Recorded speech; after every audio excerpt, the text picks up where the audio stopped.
Runner at first goes. The pitch swung on a high fly ball, right field deep. Back it up, Brennan. Back it up, turning around. It is gone!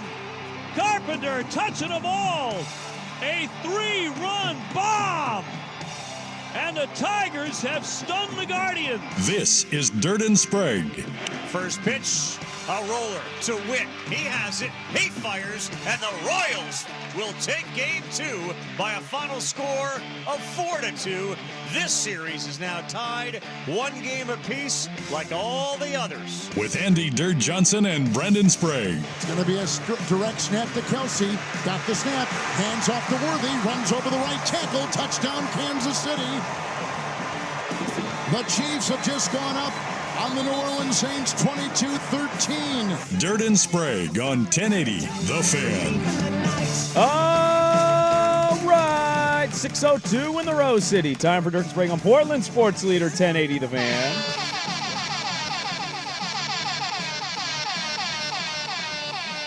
Oh, happy Tuesday, everybody. Good morning. What is happening? That is Andy Dirt Johnson. I am Brandon Sprague. Hello. Happy 8th of October. There should be a song about the 8th of October. Really? Yeah, 8th Why? of October is a good little day, man. Is Early it? October, weather's still good. Everything's heating up in the sports world. What a time to be alive. I've concluded, finally, walking around yesterday, recapping Monday's show, getting ready for Tuesday's show. Yeah. I've concluded, I'm firm on the opinion, I like Tuesday the most. Of all the shows, of all the weeks, I think I agree with you there. of all the days, like Yeah. everybody in this business would say Monday. Oh, Monday. Because it's, hey, this happened this weekend. We're reacting to it first, right out of the gate. And I understand that thinking. I like Tuesday the best because you can do a little recap and a little preview. It's a nice little blend that we get. A little Catch fun your with breath. audio. You're Yes. Monday is just a mad scramble to try to get to everything. Very true. You're overwhelmed. There's too many things to talk about. You try and fit as And many then you as go you back can. and it's like, oh, I forgot to get Why to didn't we do that, this? or why didn't Yes. I? And then you get maybe a little bit of clarity. Well, Tuesday I think Tuesday, Little everything Monday night settles. clarity. There's definitely a thing Yeah. there. I think Tuesday's like eating a really greasy leftover. Yeah. It's like, okay, everything's kind of settled. Now, where are you at? Right. You have a lot about like happy people, sad people.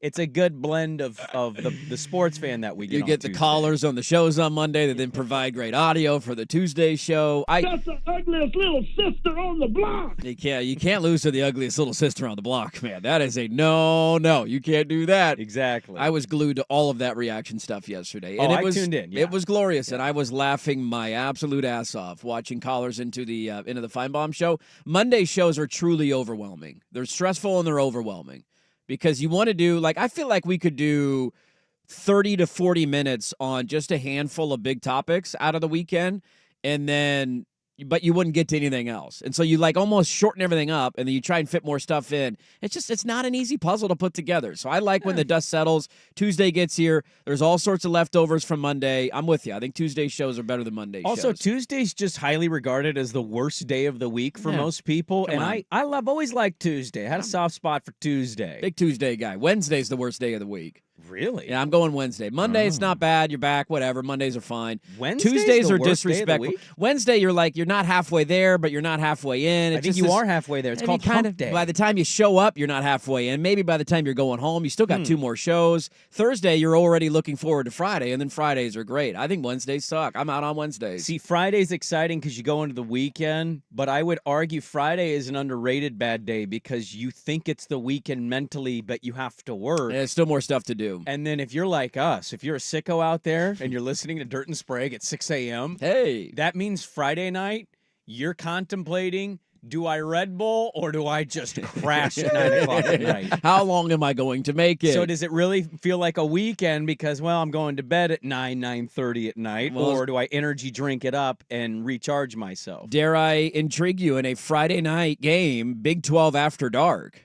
We got Utah-Arizona State Friday night. No, now, I'm not interested. I'll not have in- it on, but okay. I'm not interested. 7:30 kick, too. Arizona State. What are we doing, man? Hey, that's 4-1 Arizona State to you, 4-1. buddy. That's 2 wins away from bowl eligibility, Kenny Dillingham. Put some Under res- the put some leadership respect on of the name. the pride of West Lynn, Sam Levitt. I've given Dillingham his Guy's flowers. my wedding. I know. There have been guys at his wedding. I've get given guys him his at your- flowers. I don't know. I mean, the one that Helene just hit, and they're still cleaning up, and It's going to hit the same area. it's going to hit the same area and maybe do more damage. because it's Category 5 is The what it's Buccaneers approaching. are already getting out of town today for their game this weekend against the Saints. Smart.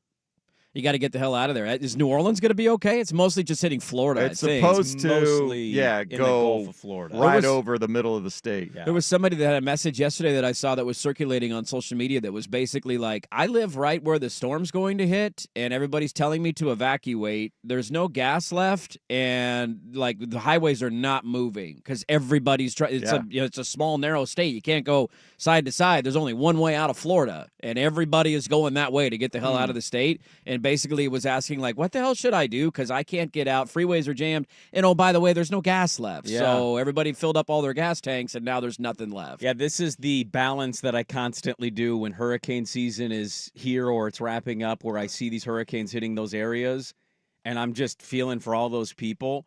And then I'm like, well, the thing we have is unpredictable and just going to happen. It'll kill all of us when it It's happens. gonna We're end all all dead. of us. But we just don't know when it's going to happen. Or But if it- it'll happen. or if It will doesn't happen. have its own season, though. No, No. it's not like 3 of them a year and it's every September and October. You got to run for cover. It's, Right. At some point, we're all just going to Yeah. die. Yes. And that kind of sucks. These are done but- by November, right? Well, usually they're done. This is kind of the end of it usually. Well, let's hope And so, because the Pilots are playing in a tournament in Myrtle Beach in November, and I That's don't. the other part. Florida. What part of Florida is it going to hit? You just don't know. I feel like this is Swag from his Hawaii trip with the fire. Can I still go on my fishing trip? He's worried about his Myrtle Beach Pilots basketball trip. That didn't need to be for public consumption, No, what you just no. revealed. I've never shared that story on air, and you just did. So, yes. I'm pretty sure we talked about that on the air. I I'm don't pretty think sure that we was a thing shared on the that air. Can part. I still go fishing? I don't think so, man. I think that shut down for a while. I don't think they're going to have any charter boats out there for a couple of months, man. Well, to be fair to Swigard, at that specific point, we did not know. All we had heard was there was a fire. We Yes. didn't know Very true. Well, and I had The talked to my. intensity of it. the entire Yeah. section in city. Well, my was parents on were already fire. down there, Right. and they were on a different part of the island, and they said, "No, if you wanted to come here, we're out of. We didn't get affected. You can. We're come." not in that pocket. Right. Yeah. And so then it was, okay, the whole point was to take packs and to do this chartered fishing trip. And I hadn't heard from the charter company, so I was just.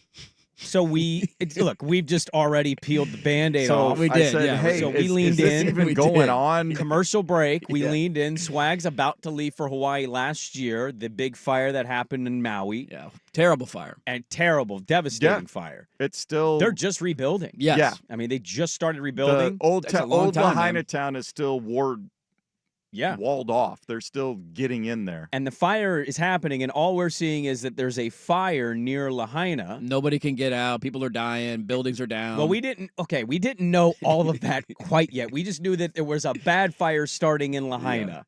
And we lean in and we go, man, there's a really bad fire, it sounds like, on Maui. And Swag just leaned in and goes, I hope my charter fishing trip isn't canceled. I hope I can still go fishing. Sure.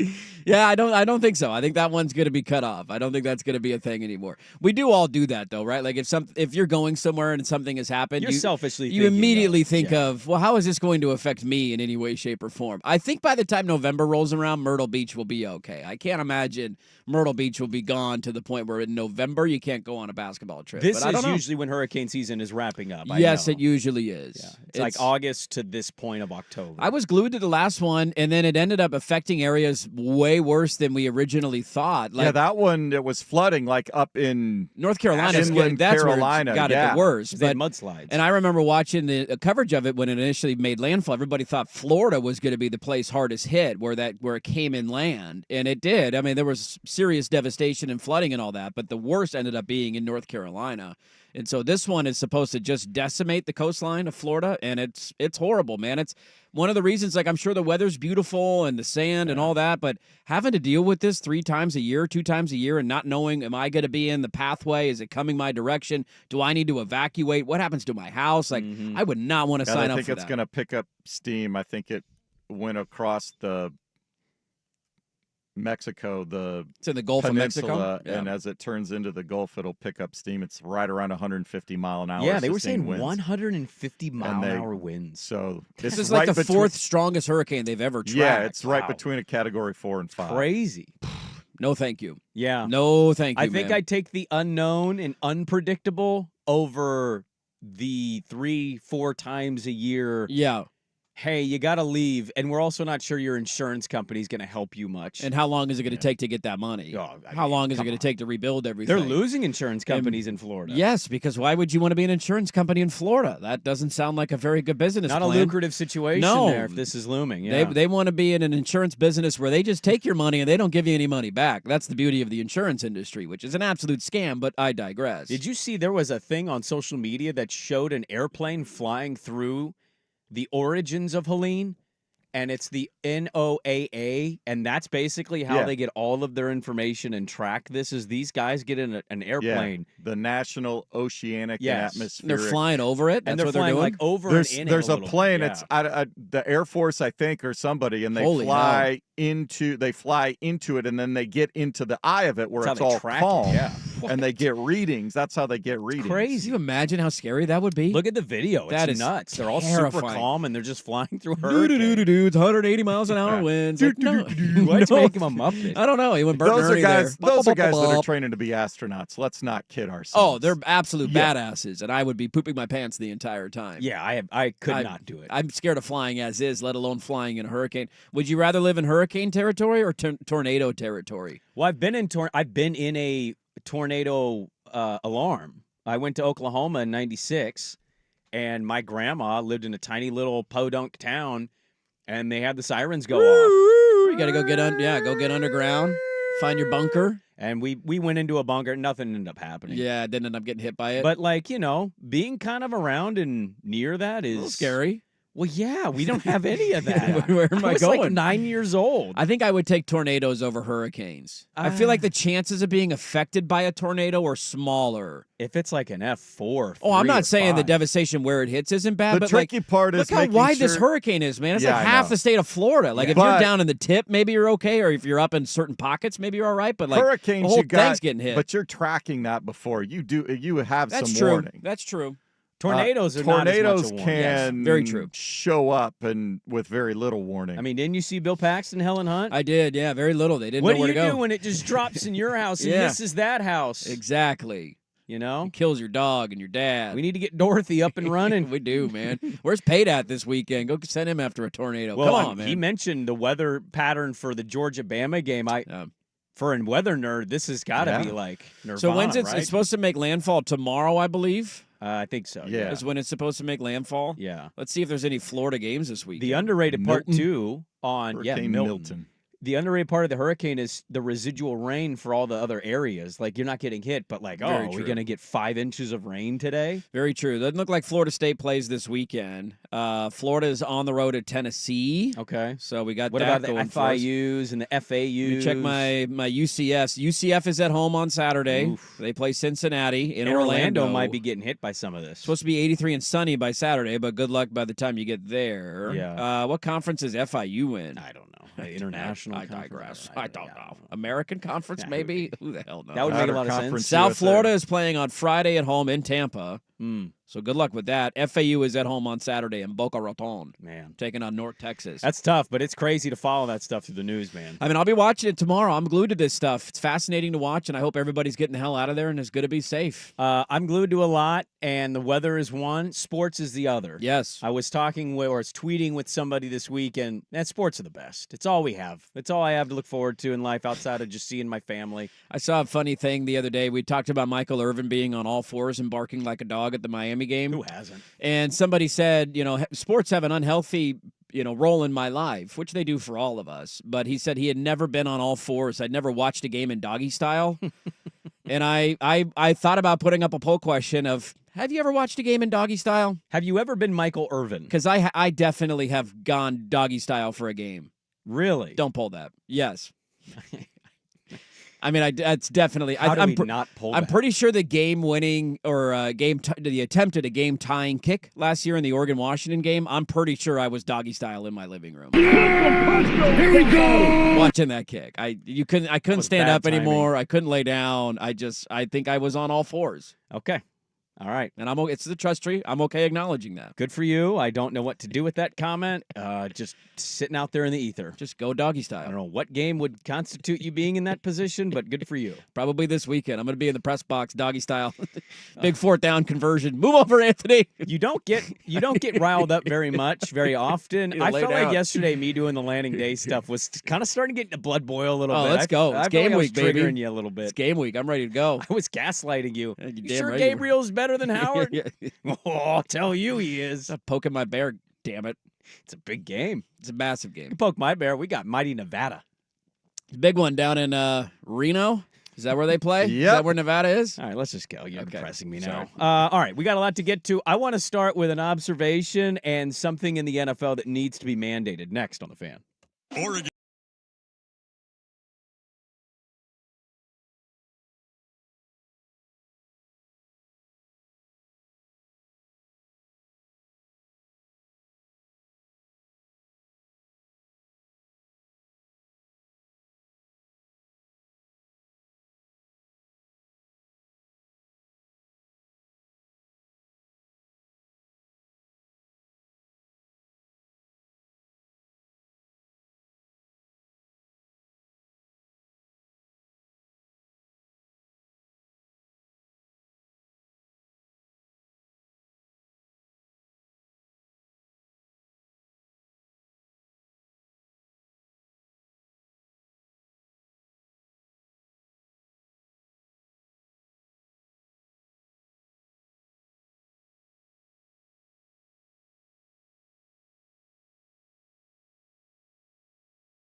This is Dirt and Sprague on 1080 The Fan. All right, we will get to how the South is coping with a college football loss today. Not well. That's the answer. Not well. We'll send a U-Haul to your ass. Yeah, you worried about Hurricane Milton? Should be worried about Hurricane Legend. Yeah, we got audio today. Got a lot of audio to get to. So just get this out of the way. I don't want to spend a whole segment on it. The Chiefs are just going to win the Super Bowl again. Does the NFL feel pointless? It feels like the Kevin Durant Warrior era of the NBA. Kind of does, doesn't it? Like I've always been there, but I think last night even solidified it more. They didn't play a very good game at all. They have one of the best kickers in the league. He missed a makeable field goal. They threw a Seahawks pick at the 1-yard line, in which a fat guy returned it basically out to midfield. Patrick Mahomes is having the worst numbers of his career, and none of it matters. None of it. None of it matters. Everybody's hurt. Nobody can No. play. Kelsey's Rasheed Rice is out. Now you have to welcome rely on Kareem Juju. Hunt Good luck back. with that. He's like making one-handed catches diving to the ground. I watched Juju Smith-Schuster in New England. I'm telling you, he was a corpse. He was terrible. He couldn't do man. anything. He was dropping balls. Yes. Yesterday, he's going out. What do you have, 9 catches? He's unstoppable. $130. The one that he made where he was like sliding to the ground and like wedged it along his helmet. Like, okay, we're just catching that now. Cool. I have no hope left. No, I'm gonna gamble on the rest of the NFL I'm season. a degenerate. I'll follow all this. It's over. It is over. Congratulations on a 3-peat to the Kansas City Chiefs. Yeah, and I mentioned this before. We get to meet listeners once in a while. I met a great listener at Hood to Coast 2 years ago. Really nice guy. P1 of the show. He's wearing a Chiefs shirt. I said, I'm jealous, man. You keep beating my team. You got a dynasty. And I'm just going to say this. I'm happy for you. I hate your team. Now, that has to do with gambling against them last night. But also, like, none of this matters. Unless Patrick Mahomes misses 4 of his offensive linemen and Chris Jones gets hurt, they're going to win the Super Bowl. Yeah. Because you ain't going to pick anybody to beat them. I knew you gambled on the Saints last night. I ended up staying away from the game because I liked the Saints, and then I was like, I'm not gambling against Patrick Mahomes. This is kind of an uncomfortable feeling to be in. See, I was the opposite. Oh, not the opposite. I was more not Mahomes because I know I've seen his numbers. He is terrifying in clutch moments. I'm not scared of Patrick Mahomes anymore. You know what I'm scared of? I'm not scared anymore. I'm scared of Chris Jones. Yeah, I'm scared of their defense. Chris Jones is, I would make an argument, Dirt, because Mahomes is making the throws. He's the flashy plays. He's great. We all know that. I would argue the scarier player for the Chiefs is Chris Jones. He's the scariest player to go against on the Chiefs. It doesn't matter who your offensive linemen are. No, he just took over the game last night. And I love me some Aaron Donald. Certainly make the case. Aaron Donald's the greatest DT of all time. I think you can make a legitimate argument that when they're going, Chris Jones is quite literally walking through 2 offensive linemen every play and wrecking every play. He's so damn tall, too, that even on plays in which he doesn't get through the offensive line, he's able to, like, get his hands up and make a deflection. And just he impacts the game in so many different ways. The way that you have to double team him and then it sets up other guys. He just there is a feeling of inevitability, and it reminds me of the conversation nationally that we had when Mahomes went to the Super Bowl for the second time. They played Tampa. They didn't have an offensive line. They lost that game. Yeah. And Brady got his last ring. The narrative out there was, well, now Mahomes can never be better than Brady. He lost in a Super Bowl head-to-head to Brady. Therefore, he can never be better because that's what we do to Eli and Brady, right? Eli's definitely better than Brady because he beat him in a Super Bowl. And now he's probably going to win his 3rd straight. They're going to be the favorite again for a 4th. Like, he's like, how old is Patrick Mahomes? 28? I think he's 29. 29 years old. This guy's going to likely play for another 11 years in the NFL. We'll see. We'll see. I just, at this point, he's probably going to be a villain until he's 45 years old. They have and the best defensive coordinator in not football. going anywhere, man. And Andy Reid. But this guy wins 10, man. Andy Reid coached circles around Dennis Allen last night. It was unbelievable. Yes, he Here did. is the pick. Kevin Harlan on the call for Westwood One. Here's his call of that pick. There's the shotgun snap, the fake handoff, the quick throw at the goal line. It's deflected and it's intercepted on the play by Saunders. He runs the big man, the 10, near sideline 20, on the near sideline 30. Got a block in from behind. The former Chief is taken down. The Saints big man got it on the ricochet at the goal line on a pass intended for Smith-Schuster. That was a thick pick. That was a thick pick. Thick pick. So we've had this season. A thick 6. And then we got this last night. That was a thick pick. He's Kevin Harlan. I'm gonna say this too, because Monday's show you don't get as much time to react to things that aren't as regional. I probably watched the greatest Lamar Jackson game of my life. He was so good on Sunday. I mean, he was un-effing believable. I didn't see this going into the game. The Ravens were at their team hotel and encountered a fan in Cincinnati. This poor old woman, she did it. She's the reason that the Bengals lost. Beat your ass tomorrow. What team gonna be her fault? What team? It's her fault. What team? It's her fault. What team gonna beat us? Today, the Bengals. She went up to them at a restaurant. Just and saw him eating a meal. Just, I'm going to go talk trash. Stood right next to Lamar and said, we're going to beat your ass. Hooday. Hooday. And the Ravens came back. Here is something that I want to mandate. Kevin Harlan, you remember that play? Lamar snapped it, dropped it, bobbled it, picked it up, got chased to the boundary by Hubbard. He stiffs arm him down, throws it to Likely in the end. It's one of the greatest plays in NFL history. Kevin Harlan on the call. The back. Likely in motion, he bobbles it, scoops it in, vacuums it home. Here comes Hubbard. Oh, he threw him away like a rag doll. And he throws in the end zone. Caught for a touchdown. Caught for a touchdown by Likely. Absolutely amazing. How in the world did he keep it together and then find the open receiver? Oh, Lamar. So Kevin Harlan is on the call for this one last weekend, right, with the Bengals Ravens. He does TV games for CBS. He does radio for Westwood One. He does. This weekend, we've got Lamar Jaden Daniels. Ooh. And there's no Kevin Harlan on the call. It's a Romo Nance game. Little upset about that. And I just want to say, all due respect to the legend that is Jim Nance, Kevin Harlan should be on every Lamar Jackson game. At this point, I don't care about the network. When you go look up Lamar Jackson highlights, like some of the best ones, it's Kevin Harlan narrating. Just freaking out. And I just don't think there's anybody more suited to call Lamar Jackson games because, and I'm going to say something else controversial, and I don't care how it ages. I think he's the greatest football player I've ever seen in my life, and I don't care about wins and Super Bowls. He has 69 wins since he was drafted. He only trails the Chiefs and Mahomes in that category, and I don't care if he never wins a ring. He does things every single week that I'm like, this isn't physically possible. How does this guy do this? Spicy. Yeah, I'll go down with the ship. I don't care. You're bringing the heat today, man. It is funny, too, because for a lot of the stuff we give Burrow in terms of beating Mahomes in the playoffs, and Cincinnati has decent numbers against Kansas City, even though they lost the regular season game this year. That's one of those talking points for Burrow over Mahomes, or Burrow being on the same level as Mahomes.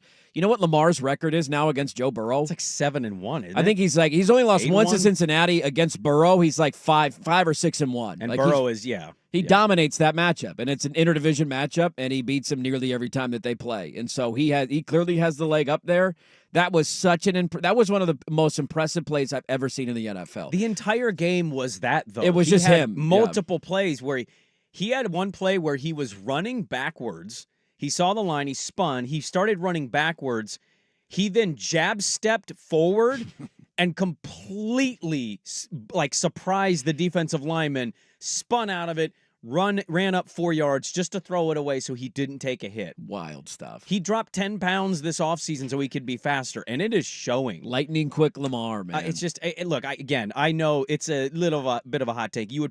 Some of you would take like 5 quarterbacks. I've seen the narrative some of you have on quarterback play. Yeah, that guy Patrick Mahomes is pretty good. Yeah, I think a football player, I think he might be the greatest I've ever seen in my life. He does things every single game where I'm like, that's not physically possible. The funniest thing is he has games like that where he'll miss, 1 or 2 throws or a manageable third down. He has a guy open and he misses him, and then he'll make 5 just insane, miraculous, game-saving plays. Yes. And the narrative for some on Monday will be, but he missed. You can't miss those throws. Yeah. It's like, are we not going to count the fact that he got a bad snap, had to pick it up? Basically, when you get a bad snap, the best thing that can happen is you can escape the pocket and throw the ball away. Like, that's the best case scenario, that you don't just have to fall on it and take a sack and lose 10 yards. He didn't just pick it up, scramble out of the pocket. He then ended up throwing a touchdown pass after stiff-arming a defensive end of the ground. Let's get to our NFL factoids, NFL Factoid Tuesday. We'll do it next on The Fan, but first, Swag with the sports update. Now, from the Fan Sports Desk, a Sports Center update on 1080 The Fan. Brought to you by Langdon Farms Golf Club. Good or bad weather, the golf course is always the driest around. Download the Langdon Farms app today. Get all the latest news and specials. First on the Fan, doesn't seem to matter who's not on the field for the Chiefs as long as they have Patrick Mahomes and Andy Reid. They can overcome all the other injuries. They beat the Saints 26-13. Kareem Hunt, in his return to the team, rushed for 102 yards and a touchdown. KC's now the first defending Super Bowl champion to start a season 5-0 since the 2019 Patriots. For the first time ever, all 4 divisional series in the MLB postseason are locked up at a game apiece. The Tigers got a 3-run home run in the top of the ninth from Kerry Carpenter to beat the Mets. To beat the Guardians 3-zip. Meanwhile, the Royals shut down the Yankees 4-2. Game 3s in the National League today will start in New York. That's where the Mets are hosting the Phillies. Aaron Nola opposite Sean Manaea. First pitch at 2:08. Then to San Diego. Dodgers and Padres. Walker Buehler for L.A. against Michael King for the Pods. Complete coverage on 910 ESPN. Portland begins at 1:30. Public service announcement for hockey fans. The traditional start of the regular season is today. Now, the Devils and Sabres played in Prague over the weekend, but ESPN serving up a triple header beginning in Seattle.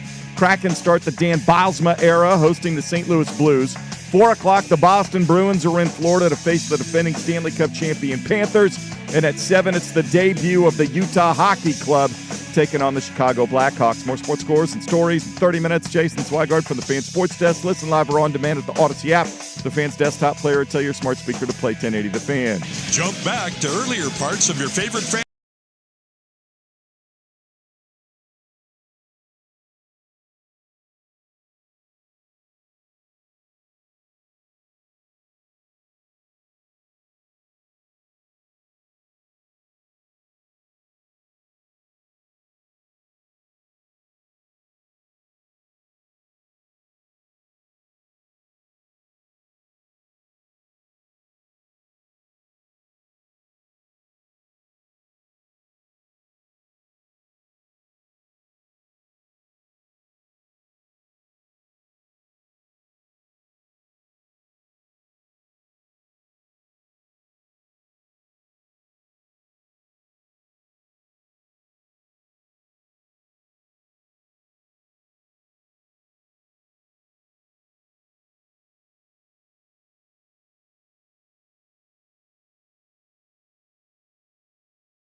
This is Dirt and Sprague on 1080 The Fan. Finally, we're back on the air. Welcome back in. Good morning. Hello. How's everybody doing on this Tuesday? Doing great, man.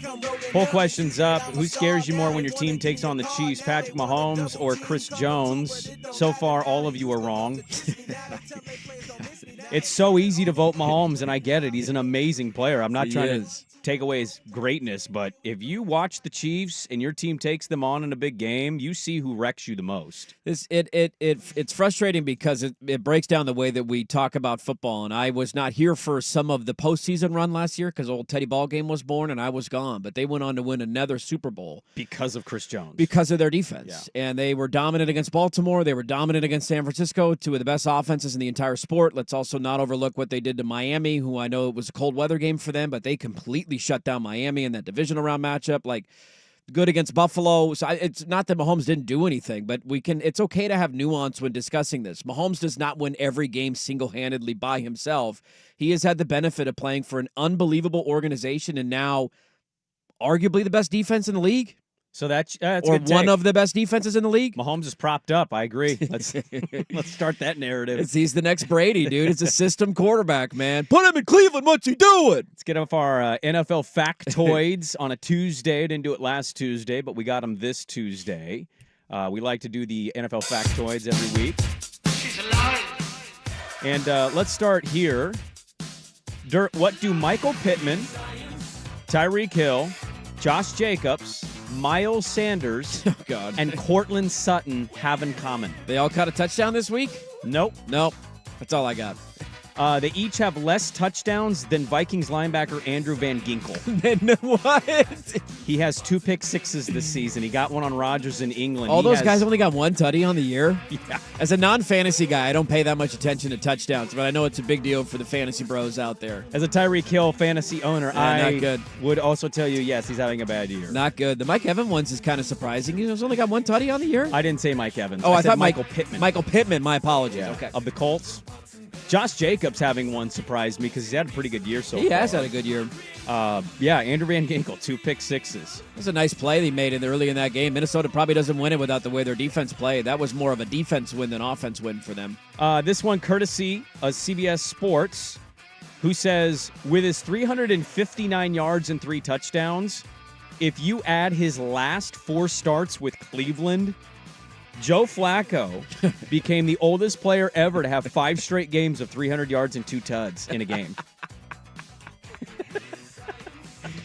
Are we finally answering the question, is Joe Flacco elite? I think Joe Flacco's elite. Joe Flacco is elite. Took the Browns to the playoffs. Yes. He damn near won the game this weekend. I mean, that was... It wasn't his fault they lost. Wasn't his fault. They gave up 37 points to an offense that had been inept to this point in the year. 3 tutties, no picks. He was outstanding this weekend. He also topped out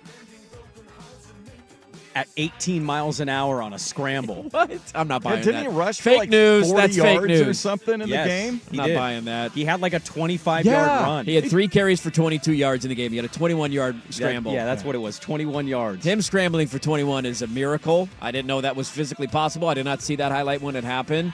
They're in such a weird spot. You have to start him. You have to. He's better than Richardson, and it's not even an argument. It's not even a debate. According to the Buffalo News, Josh Allen's 9 for 30 performance was historic.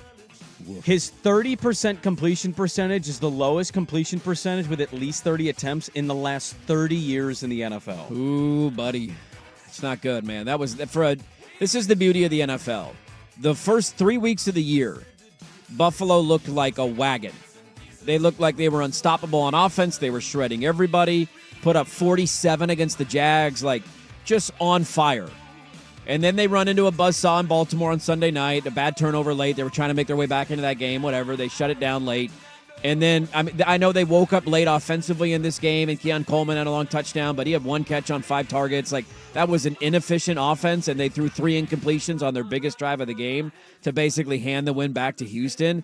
This is the beauty of the league, man. 2 weeks ago, we were talking about Buffalo. Are they the prime candidate in the AFC? And now a blowout loss in Baltimore and an ugly offensive loss in Houston to two contenders in the AFC playoffs. Jaden Daniels off to a great start in D.C. The Commanders are 4-1 going into a big game against Baltimore this weekend. They were 4-13 last year. They have already matched their win total from a year ago. That's a great number. He also generated plus 13.5 EPA on 4 unblocked pressures Sunday against Cleveland. That's the most for any quarterback in a game since 2018, according to Next Gen Stats. He has been so good.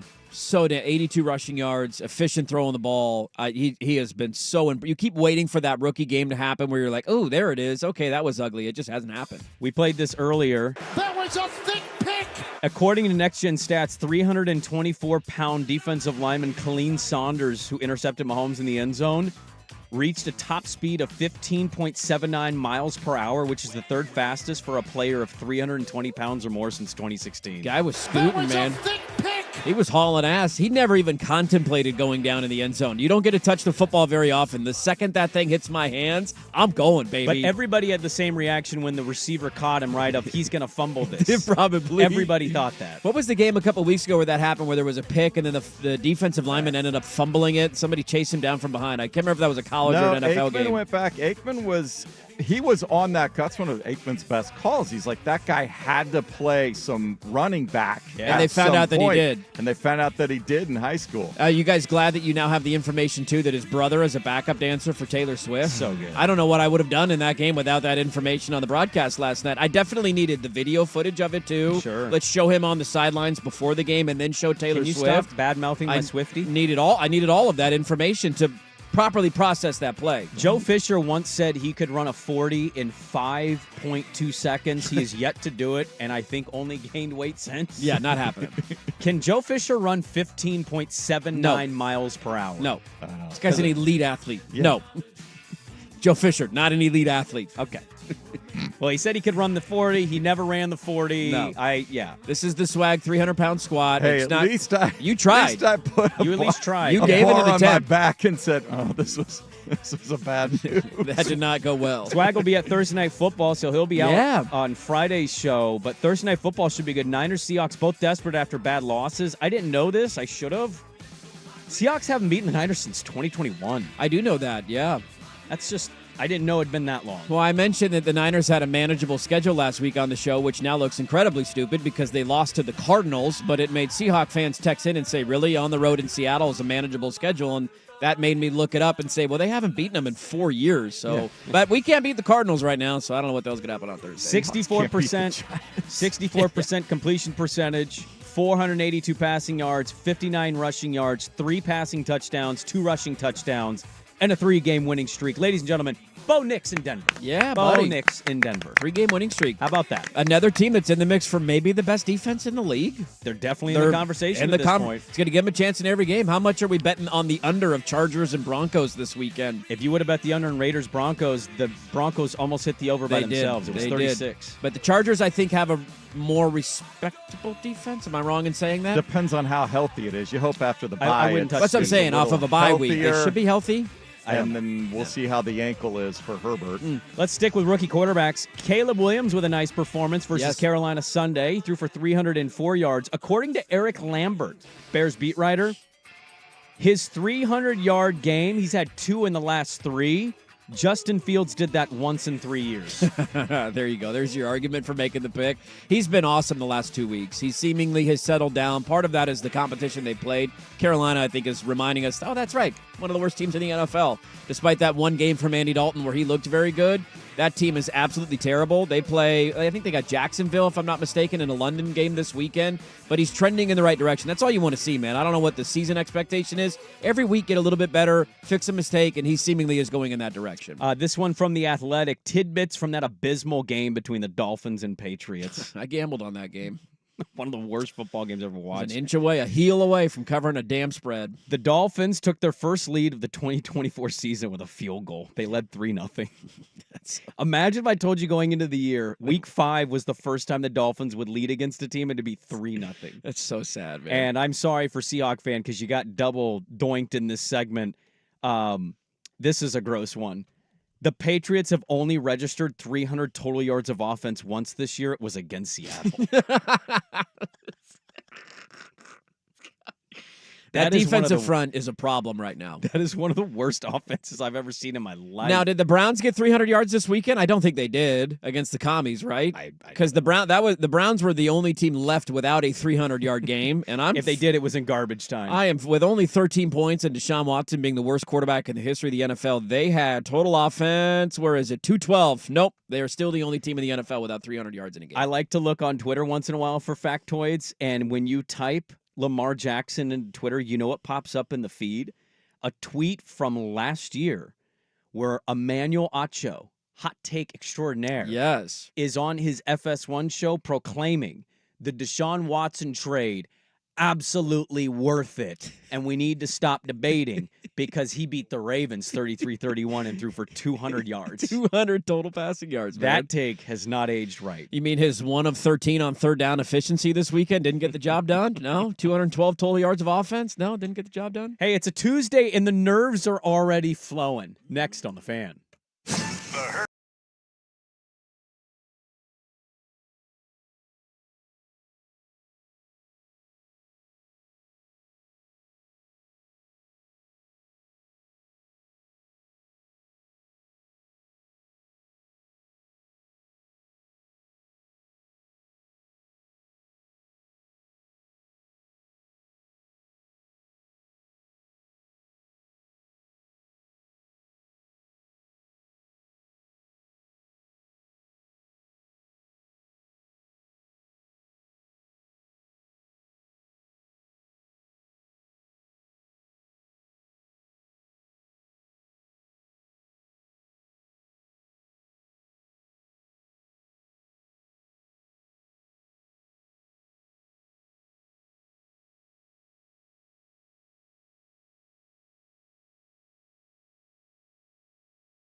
This is Dirt and Sprague on 1080 The Fan.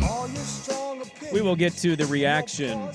Kalen DeBoer is finding out quickly the last couple days that Saturday was disastrous in more ways. It just means more. Guy could have been a god in Seattle for 10 years. Yeah, what if he was 3-2? I don't not think recruiting well. I don't think people are freaking out to this level. No chance. Not to this level. Not no. to there's I'll zero give you chance. That. I'll give you that. It's a different planet, man. But when you he hadn't done anything for Alabama. Okay, but well, he beat Georgia. He did. I love that. That's just forgotten, and I get it. Lose to Bandy. That is inexcusable. The honeymoon's over. It is. We'll get to that. It's gone. However, I think this is where you're a little wrong. I don't think Husky fan is booing him and calling into shows and demanding him be fired for being like, well, what are they? 4-2? The Huskies are 4-2. 4-2, I believe. Yeah, 4-2 after this weekend. If they're 3-3 or 4-2 and he's here, isn't the opinion already formulating of, oh, look what you are without Jimmy Lake guys and transfers? I mean, that would be my opinion for sure. And I Yeah. was already making that argument at the end of last year that a lot of the guys that he won with, he inherited. I just think there's a cachet that's built up when you do something at a program that they've never done before. And I know Washington is proud of their history, but they'd never played in a national championship before. He led them that for the first time ever. Like if Oregon State this year was, I know the circumstances are different, but let's say Oregon State is, what's Oregon State this year? 4-1? Let's say they're 3-2. But They lost that game. They lost that game. Jonathan Smith, though, is still their head coach. Nobody's calling for Jonathan Smith to be fired. There's just a cachet that's built up when you're at a place and you've had success at a place that if you haven't had it at another school, they don't care what you did somewhere else. Alabama fans don't care that he went to the national championship last year. What have you done for me? What have you done for me is all that matters to them. Trent Bray's 4-1. He's the first coach in Oregon State since 1933 to be a first-year coach at 4-1. It's a badass stat, man. You had shirtless fans hugging him after the game. Damn right he That was did. kind of cool. I People made fun of their fans for rushing the field. Can we stop doing that? Can we stop policing fan behavior? It's been a long year. They won a game in double overtime. It has been a long year. Let them rush the field. Why does it matter? Why does this bother people? It doesn't make sense. I don't know, but I'll tell you, I could be wrong in the read here. We'll get to Dan Lanning audio. Yeah. I know this game. I've heard the narrative, and we've said this yesterday of like, Oregon or Ohio State can lose this and still make a playoff. We know that's real. Mm-hmm. It doesn't have the feel of that. It's the beauty of college football, man. I think that's my ultimate argument against Pate is even non-Bama Georgia games, these matchups still feel massively important. Yes. Because, Oregon can lose and go to a playoff. If Oregon loses by 10 or more at home, I don't think Monday's show is going to be, no big deal. No. It's okay. This game's more about how the game is played. If it is a classic back and forth thing and it comes down to somebody making a field goal as time expires, you tip your cap and you move on. Then the loser's massively disappointed, but you're like, okay, we're right there. We're going to get them back at You Lucas could get Oil. them in the next If you lose rematch, by 2 right. touchdowns or something, yes, you got some splaining to do. Yeah. Either way, it goes either way, right? If Oregon wins this game by Agreed. 14 points, Ohio State's going to freak out, and they're not going to be thrilled with the result from their team. And what happens? We got Penn State in a couple of weeks that they got to go play. So, this is the beauty of college football, I would say, more so than the NFL. That I don't know if there's ever a playoff number that you could get to that he would even take this away, to be honest with you. You could go to 64 teams in the college football playoff, and I still think that would be the reaction. We live and die in this sport. Well, we do this in the NFL. That's what's funny is what I'm saying is these games in the NFL, the Ravens can lose, and then the sky is falling. Then they play the Bengals, and then they win. And, look at the Ravens. Like, this happens all. NFL teams lose 5, 6, 7, 8 games and still go to the playoffs. People still live and die with it every day because it's sports and we love our sports teams. I know it's a little different college. My point is, I've always been pro the expansion because I think football teams should be given some grace of like, oh, you didn't play a perfect game against a good team. That doesn't mean you're not worthy of being in some tournament or conversation. No. I think it still matters a great deal, win or lose. And you still have a window to be okay. Yeah, maybe the specific fans don't react to that level, or excuse me, the national fans don't, but specifically they do in the NFL. But like if the Chiefs lose that game last night, and they're a random example here, but if they lose that game last night, like nobody in Kansas City's freaking out. There's no narrative today about what's wrong with Kansas City and why can't we beat the Saints and oh my God, the sky is falling. You just had an off night. You just had a bad, and you have 12 more regular season games. You had Georgia lose to Alabama last week, and that was the reaction in Athens on Monday, despite the fact that they've won 2 national championships championships in the last 3 years and probably would have won a third if they would have been in the playoff last year. But the reaction was, wait a minute, Saban's gone. We still can't beat these guys. It's, that overreaction, I feel like it just takes on a different life of its own in college football, and that will be the case in this game on Monday either way. Unless to Swag's point, to me, it's not hot takey to, if you have a field goal game, it's back and forth. One team Jeremiah Smith makes a one-handed catch in the fourth quarter and you lose the game 35-34. Right. I don't think there's a sky is falling. It's just like, man, that guy's incredible. You lost a close game and hopefully you get another shot at him. But if it goes one direction more widespread, that's when the panic will ensue. We'll hear from Dan Lanning. He had his Monday night press conference yesterday. We got a couple cuts from that one, and it's Tuesday, but it already feels like the game feel, and maybe I'm just in my own little bubble here of people I know that are Duck fans. It just feels like it's such a massive, exciting moment. Game day's coming. National NBC game, 4:30 kick. I don't know. It's Tuesday, and it kind of feels like a Thursday already to me. It's an interesting feeling. It's the biggest game in the history of Oregon football. Regular season game. At home, yeah, for sure. Yeah. First time they've hosted a top five matchup. Not true, actually. Oh. That's circulating, but it's not true. It's okay. Well, do this. You tell me, because I heard the same stat. Yeah, Swag just repeated. I'll give you the number. Okay, you give us the number. I was at the game. We'll hear from Dan Lanning coming up next hour 2, and then we will. Kalen DeBoer heard it from Bama fan yesterday, as did America. We'll get to that hour 2. Dirt and Sprague on the Fan.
Yeah, is KFXX, KWJJ, HD2 Portland, 1080, The Fan. Gunslinger, making it up as you go. An Odyssey Sports Station.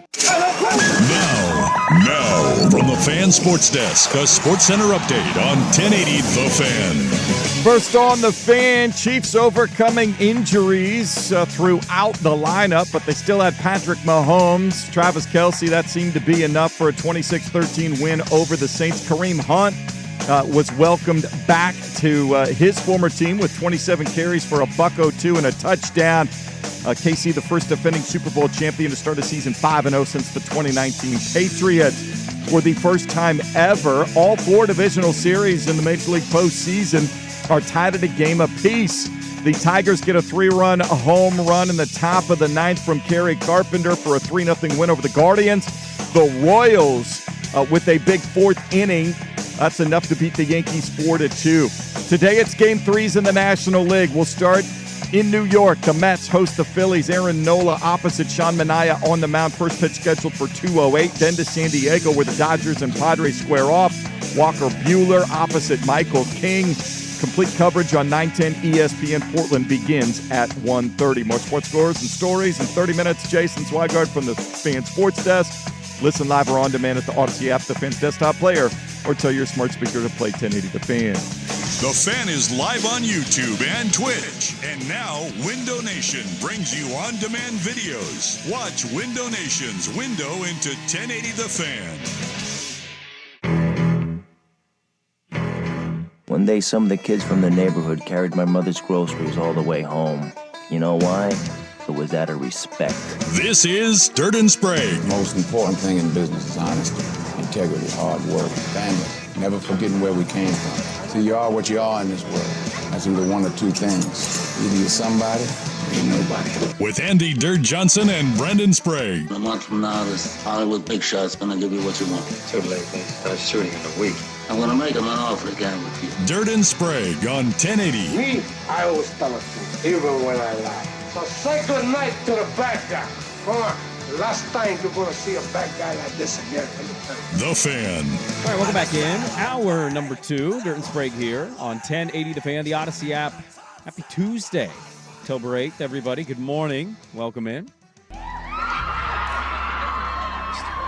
Thank you, ladies. Calm it down. Chicks are digging it. Chicks are into the show today. Yep. Our wives are watching. You're damn right they are.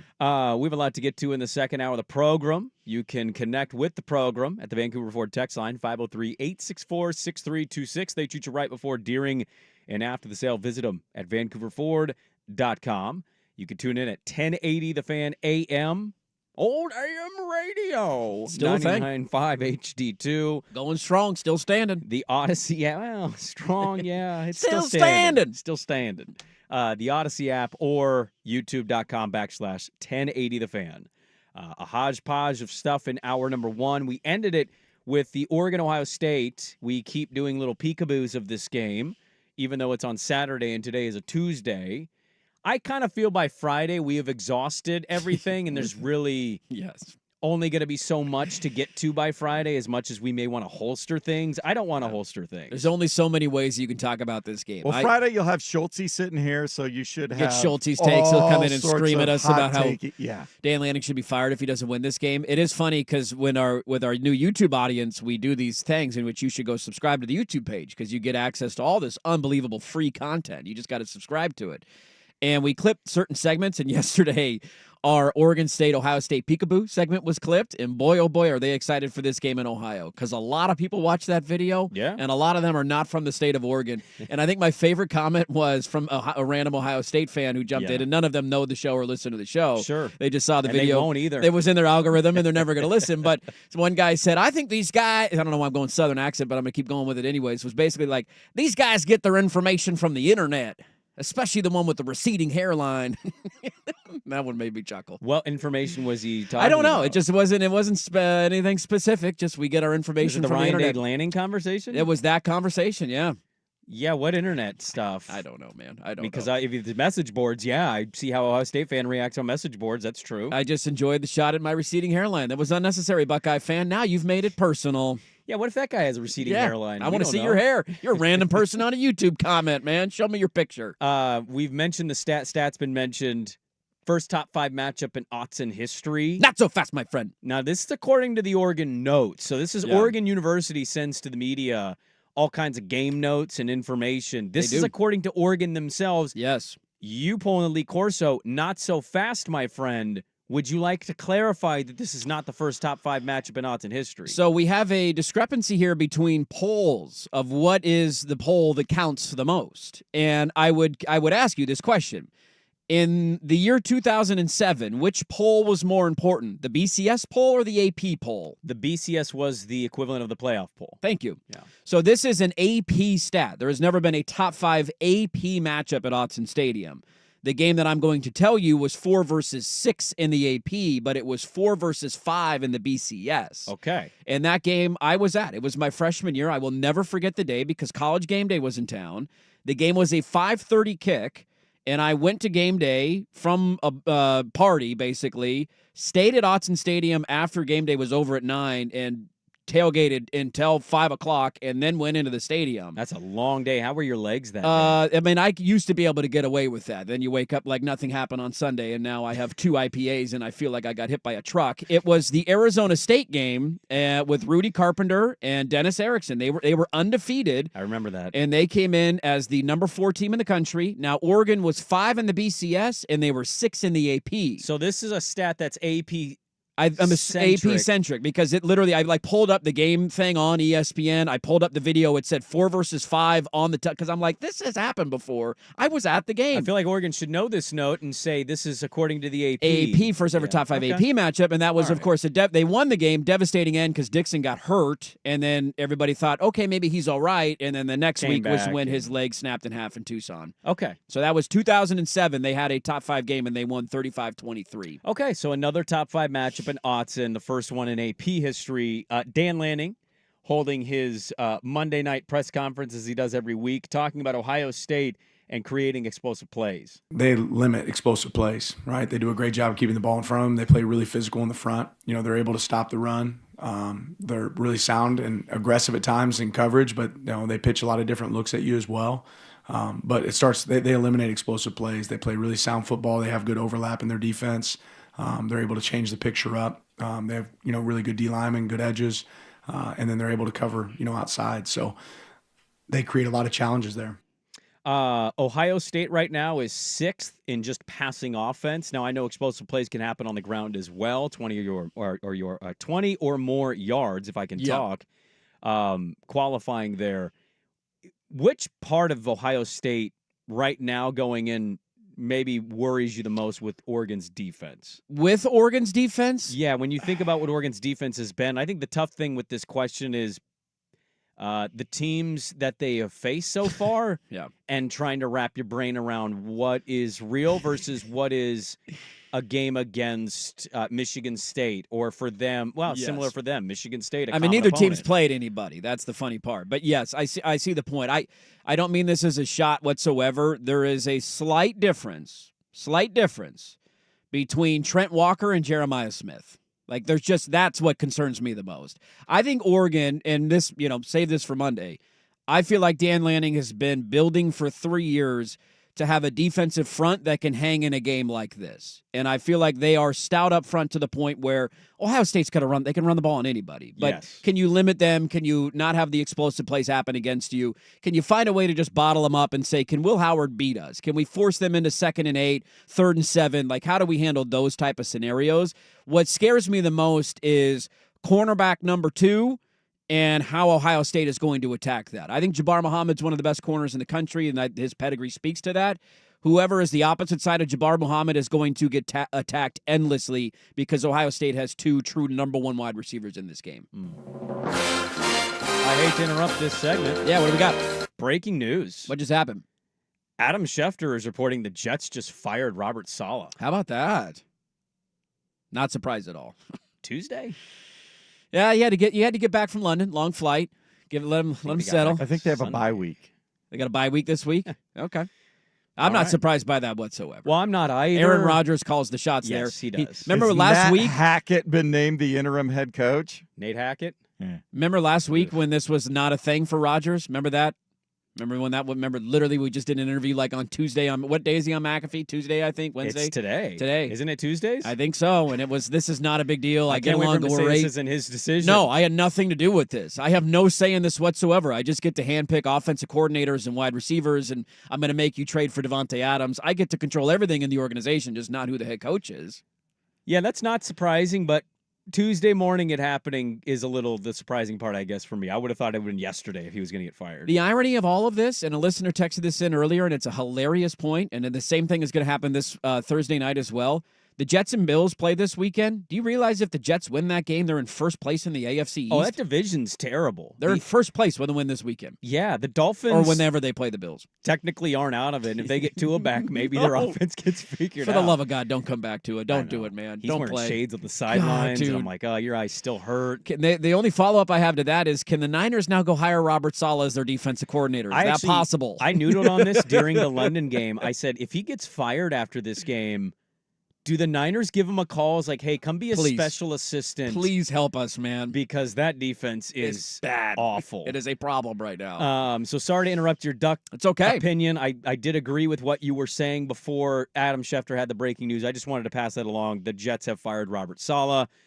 Something that felt like we saw coming after week 1. Yes. Now, if it's Nate Hackett, I'm gonna laugh. I hope it's Nate Hackett. This is not a serious organization. It's not. That's they why, should never be taken seriously until they get a new owner. There's nothing about the Jets that are serious.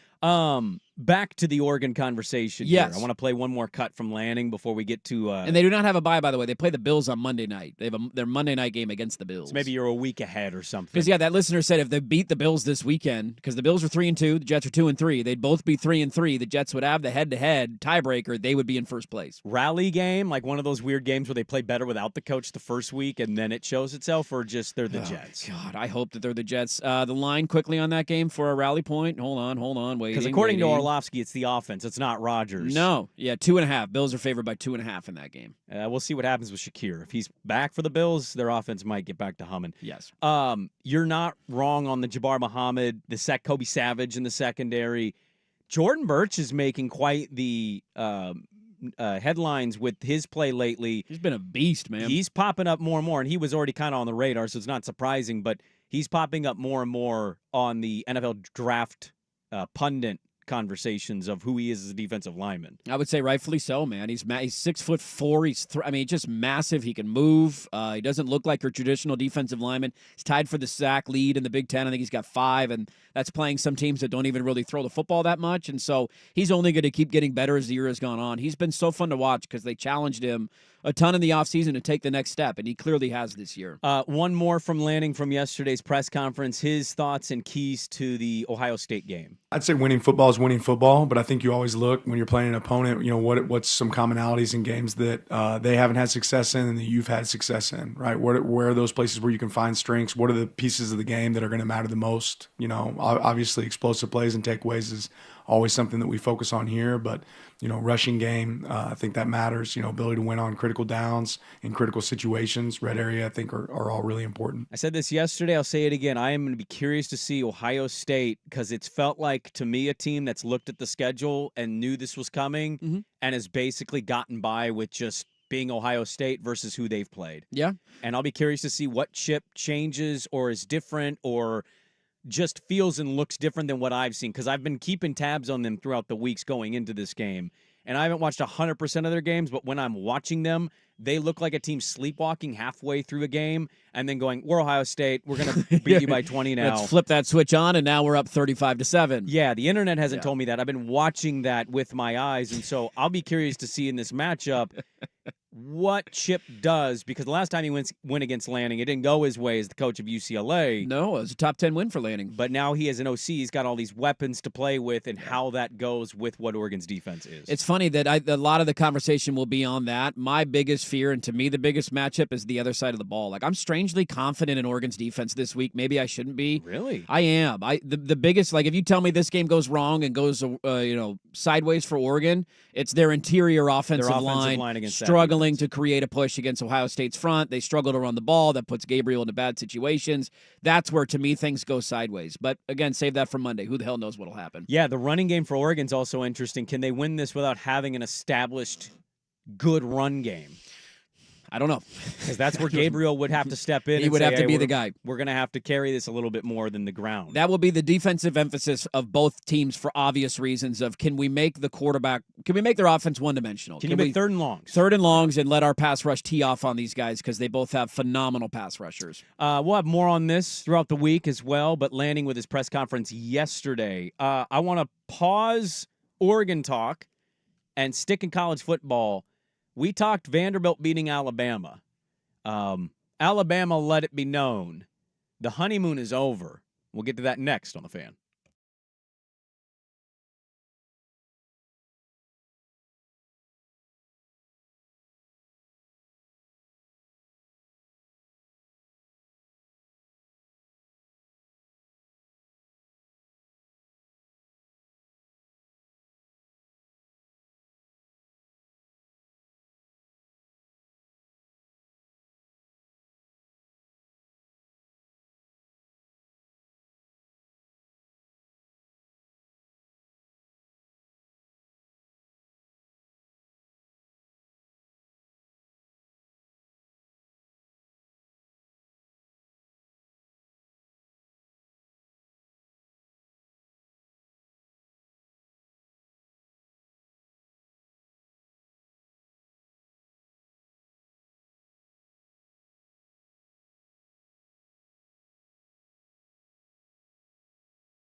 This is Dirt and Sprague on 1080 The Fan. The beauty of live radio, you announce Robert Saleh's been fired, and 10 minutes after you announce that, somebody texts in, guys, Rob Saleh got fired. Hey, did you see Robert Saleh got fired? What? No. I love coming off a game in which their defense was outstanding. It would have won them the game if Rodgers didn't throw that pick six to Van Ginkel. Minnesota couldn't run the ball. They made Darnold look average at best in the second half. Their defense was phenomenal in London. And Aaron Rodgers throws 3 interceptions, and let's fire our defensive-minded head coach. My poor gambling producer says, Mike Vrabel ASAP. I said, why would Vrabel do that now? You wait for the year to end and evaluate the best situation. Yeah, see, people are joking about Belichick and his days with the Jets. Like, that ain't happening. Jeff Ulbricht's your guy the rest of the year. Have fun with that. All right, let's. We have a lot more to get into. We may have more on this Rob Saleh firing, more college football, more NFL. Bob Costas being accused of being a Yankee fan on the broadcast last night. I have audio proof that he might be. We also got Dave Roberts all butthurt about Manny Machado throwing a ball towards a dugout. Have you seen this feud that's brewing from Game 2? This one's becoming spicy, yeah. This is going to be good today. Be great tonight. By the way, did you know Bob Costas was 72? No, but I probably could have guessed that. That is amazing. Yeah, I knew. His hair is just like, how much work goes into that? Oh, well, yeah. It's brown How many plugs and dyes, and I mean, how much is that guy going through? See, what I appreciate about Swag is Swag knows he's got a good head of hair. Yeah. But Swag also doesn't shy away from the age. Go look at him right now on the YouTube. There's gray pubes all over that face, and I love that he just leans into it. Put it away, Swag. Come on, man. Come on. I mean, what are you doing? You are what you are. You know? I'm leading with the chin today. Yeah, exactly. It is a Mail Sack Tuesday, so don't forget, get Mail Sack questions in to the Vancouver Ford text line at 503-864-6326. We will talk the mail sack at 8:15. We got one last night. We're starting to get overnight questions and Sprague the line sponsors. We had one texted in 7 hours ago. An early mail sack edition. DeBoer lost to Vandy this weekend. He did. Did not go well. I knew the minute this game ended what I was going to do on Monday afternoon. I'm watching Paul Feinbaum. Paul Feinbaum has legendary Southern callers. We have created now a drops page from callers. Yes. And I monitor this very closely. And so I saw this live. I knew they'd posted on Twitter. This caller is named Legend. Legend. Okay. A lot of these guys don't give their real names. They have nicknames. Legend is a diehard Bama fan. I kept thinking of one of our P1s, Jake the Hater, who's also a Bama fan, who told us he hated DeBoer after last week's win. That was after the Georgia win. And that was after the Georgia win. Yeah. Now they've lost to Vandy, so everybody is up in arms in Alabama. And Legend called in, and well, we've got some cuts. Here is Legend on the Paul Feinbaum Show. I'll ride and die with the Crimson Tide. I don't care to go back and get Mike Shula the coach. I'm going to be with Alabama every friggin' game. But that don't mean I can't be pissed at what I seen Saturday on the field. Alabama don't lose to Vandy. We don't lose to Vandy. That is friggin' pathetic, Coach DeBoer. 40 years, dude. 40 years. Bill Curry didn't lose to Vandy. Mike DeBose didn't lose to Vandy. Mike Shula didn't lose to Vandy. 40 years. You've been here 4 weeks and you already lost to Vandy. Strike friggin' one, dude. Strike friggin' one. The honeymoon's not only over, but we need some serious marriage counseling between me and you, dude. He continued on this. God, that is so good. This is, by the way, if you want to know how I felt when the Beavs lost to Sac State. This is the you feeling. Don't lose to Sac State, dude. I wish we could. This was like a 7-minute rant, and I was contemplating, like, do we just pull the entire thing and play it? Because it was all gold. I cut up a lot of it, and I went through this pretty thoroughly. He repeats a couple like rants. So I cut it out. This one's a little lengthier, but we need to continue. Legend on the Paul Feinbaum Show. I burned it. I apologize to Nick Saban for putting a nail next to him and putting it next to him.